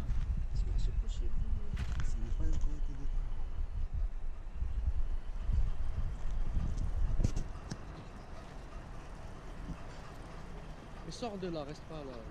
Fais attention, il faut leur dire de faire attention. Eventually, they decided that the dynamite, if there was any left, was probably harmless because it would have needed a detonator to go off. So, they started to dig.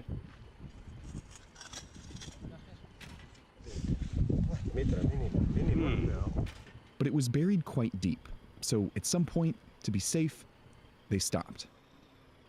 And then, they found a clue no one could have expected. Salut.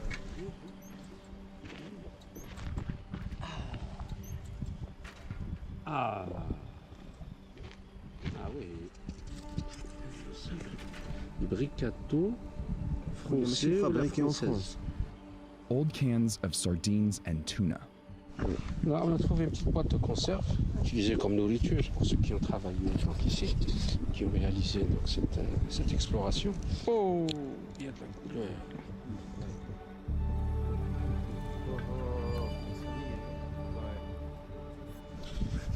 Ça peut être la solution. So we knew what it was. Dynamite buried underground. And when Samir and the crew finally got home, I called him to hear all the details. Allô, allô. Mon anglais, ça le fait ou... Ouais, c'est parfait.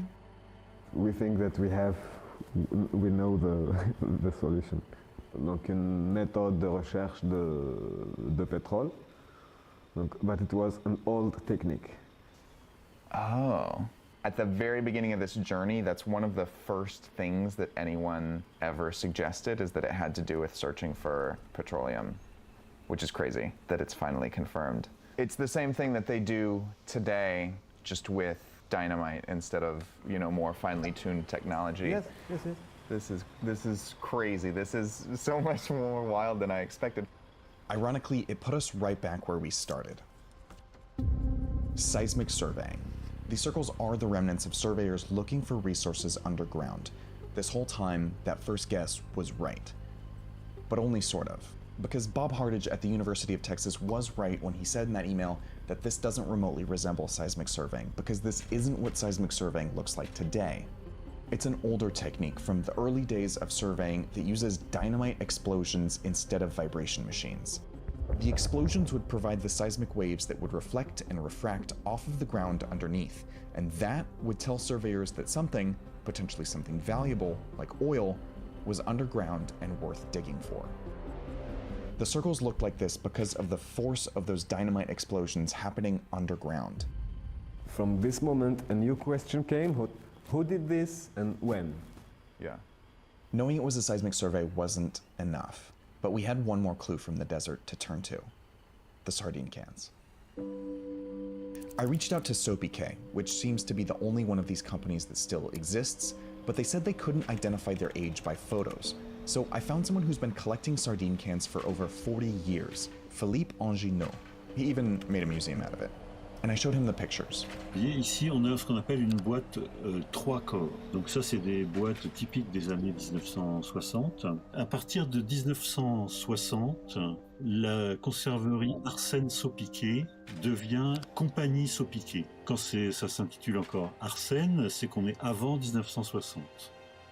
So because this can is labeled Arsène Sopiquet, we know that it was manufactured before they changed their name in 1960. Because of its 60s style 3-body design, we know that it's probably from the very late 1950s. Granted, this is canned food, so it's possible that it was purchased years before it was actually eaten, but I think it's safe to guess that these cans were left behind by an oil exploration crew sometime in the late 1950s. All that was left was to figure out who those people were. Before going into the desert, Samir recorded interviews with the experts that they met along the way. And there was one interview with someone who actually would have been there in the late 1950s, the father of the desert guides who used to work as a desert guide himself. اللي حبينا نعرفوا شوف هذه تشوف هاد الصغار هادو راهم صغار لكن ما عرفنا شنو هو هذا الشيء. الفراج تاعها عندها بزاف وليد عندها 53 انا فبرغا يجونا الكراريس منها للصندان تاع تبرغا على خاطر كيفهم. فراج كان وكانت شركه تخدم في هذيك الجهه. واش كانوا يديروا ما عندكش ما انا اللي نعرفوا فيهم كانوا يحفروا وخلاص. واسمها الشركه؟ والله ما نعرف. لا كريبس انا نعرف لك الوقت لا كريبس يخدم. CREPS, a French acronym for the Sahara Petroleum Research and Exploitation Company, was a joint venture between the French government and Shell. CREPS had a permit to explore and extract oil in this entire expanse of the Sahara from 1953 to 1958. Lining up that map with Google Maps shows that the circles are inside that CREPS sector. And according to these French Senate records, they started geological surveys right away. Within that time, CREPS became the first company to strike oil in the Sahara, in Edgeley in 1956. This spurred a rush of oil companies into the region. And the struggle over control of Saharan oil became a centerpiece of France's brutal war against Algerian independence. It was the end of nearly 8 years of bloodshed, and the African nation won its freedom after 132 years.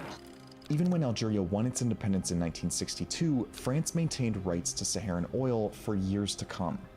These circles are scars of colonialism. They're evidence of one country's attempts to take the resources of another. And they're only as isolated as they are because oil wasn't found there. Everywhere that it was transformed forever.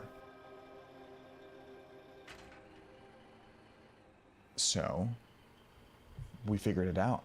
These circles in the Sahara were left behind by French Krebs employees looking for oil. They were made by underground dynamite explosions, arranged in circles along a straight line through the desert. And based on the dates of the Krebs permit and the type of cans that they left behind, we can safely guess that they were there around 1957 or 1958.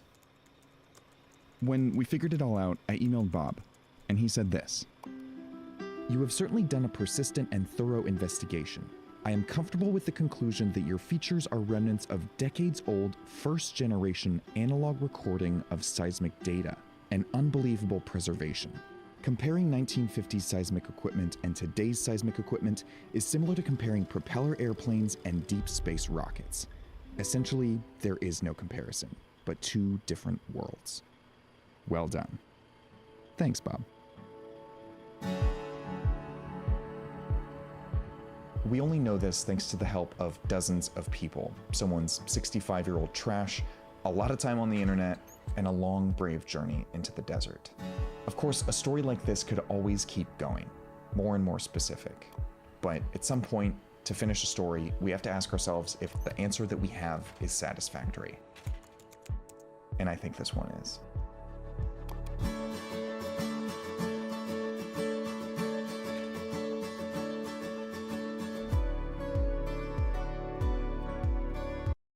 If you've clicked on this video, you're probably familiar with this kind of sentiment. Why aren't we taught financial literacy in school? Imagine if school taught us compound interest over mitochondria being the powerhouse. Credit card debt isn't taught in high school. To some extent, research supports this. According to a 2019 study by the National Bureau of Economic Research, over half of US adults are considered financially illiterate. And that lack of literacy is one driving force behind the financial instability a lot of Americans face.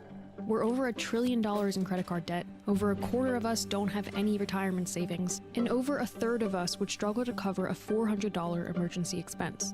So perhaps it's no surprise that 88% of adults agree that high school should require financial literacy courses. But for many of us, it's not quite true that we were never taught anything. So maybe the question isn't why didn't we learn this stuff, but rather why don't we remember any of it? And how do we change that?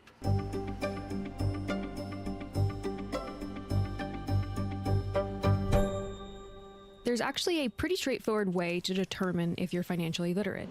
A simple set of questions known as the Big Three. One about interest rates, one about inflation, and one about risk diversification. Let's pause here to see how you do.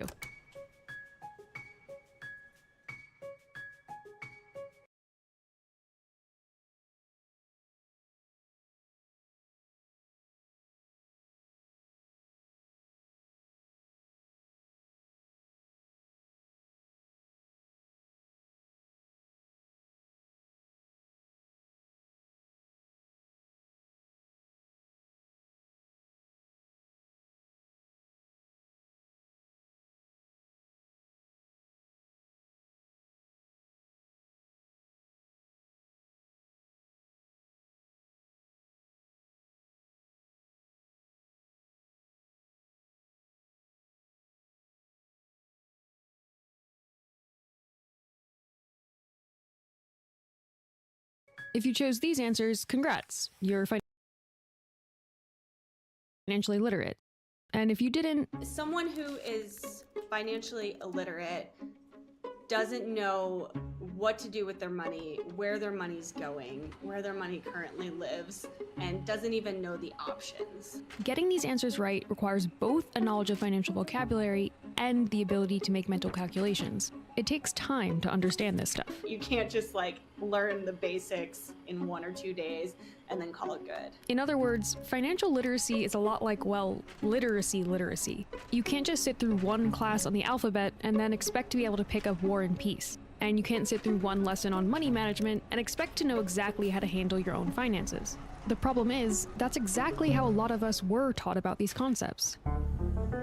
Since 1998, the Independent Council for Economic Education has been tracking legislative requirements at the state level for high school financial classes. And their data shows that back then, at least 21 states offered some form of financial education. And by 2011, nearly every state did. It's hard to tell how many of us actually took those classes, given that a lot of them weren't mandatory. But somewhere between learning about the Boston Tea Party for the 10th time and that one day spent on World War I, your history teacher might have taken a crack at teaching you about credit card debt. But in the not-so-distant past, US schools actually taught financial education pretty differently. We'll hear more about that after a word from this video's sponsor. This episode is presented by Metro by T-Mobile. This tax season, Metro wants to help customers avoid wasting dollars by using their tax refunds to catch up on things that they want, not on things they don't. According to Metro, you don't take yada yada in life, so don't take yada yada from your wireless provider.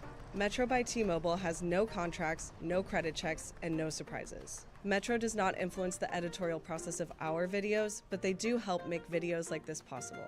To learn more, you can stop by one of over 6,000 Metro stores nationwide. Now, back to the video.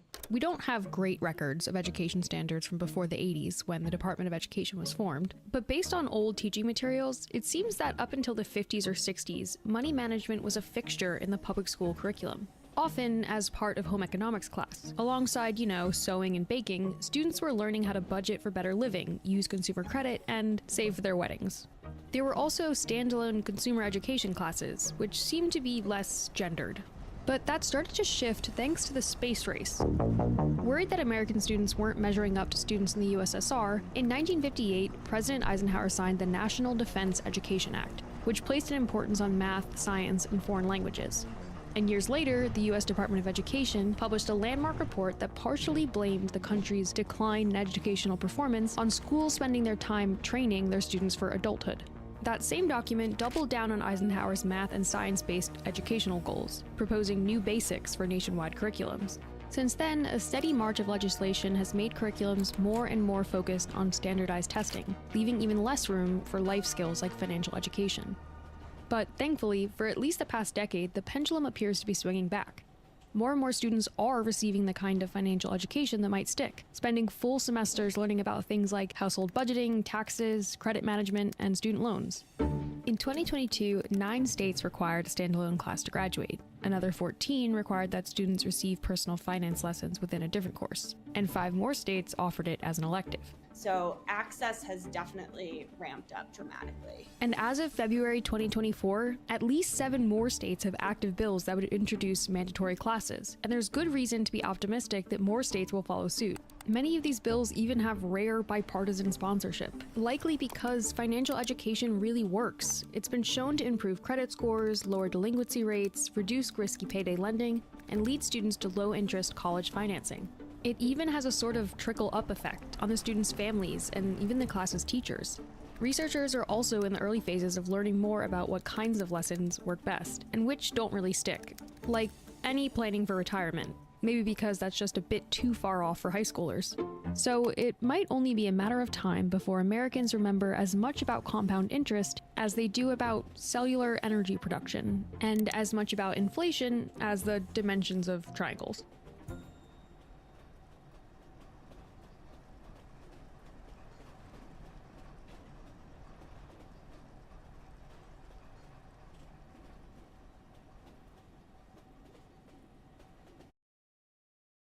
Okay, you guys, I'm going to bed.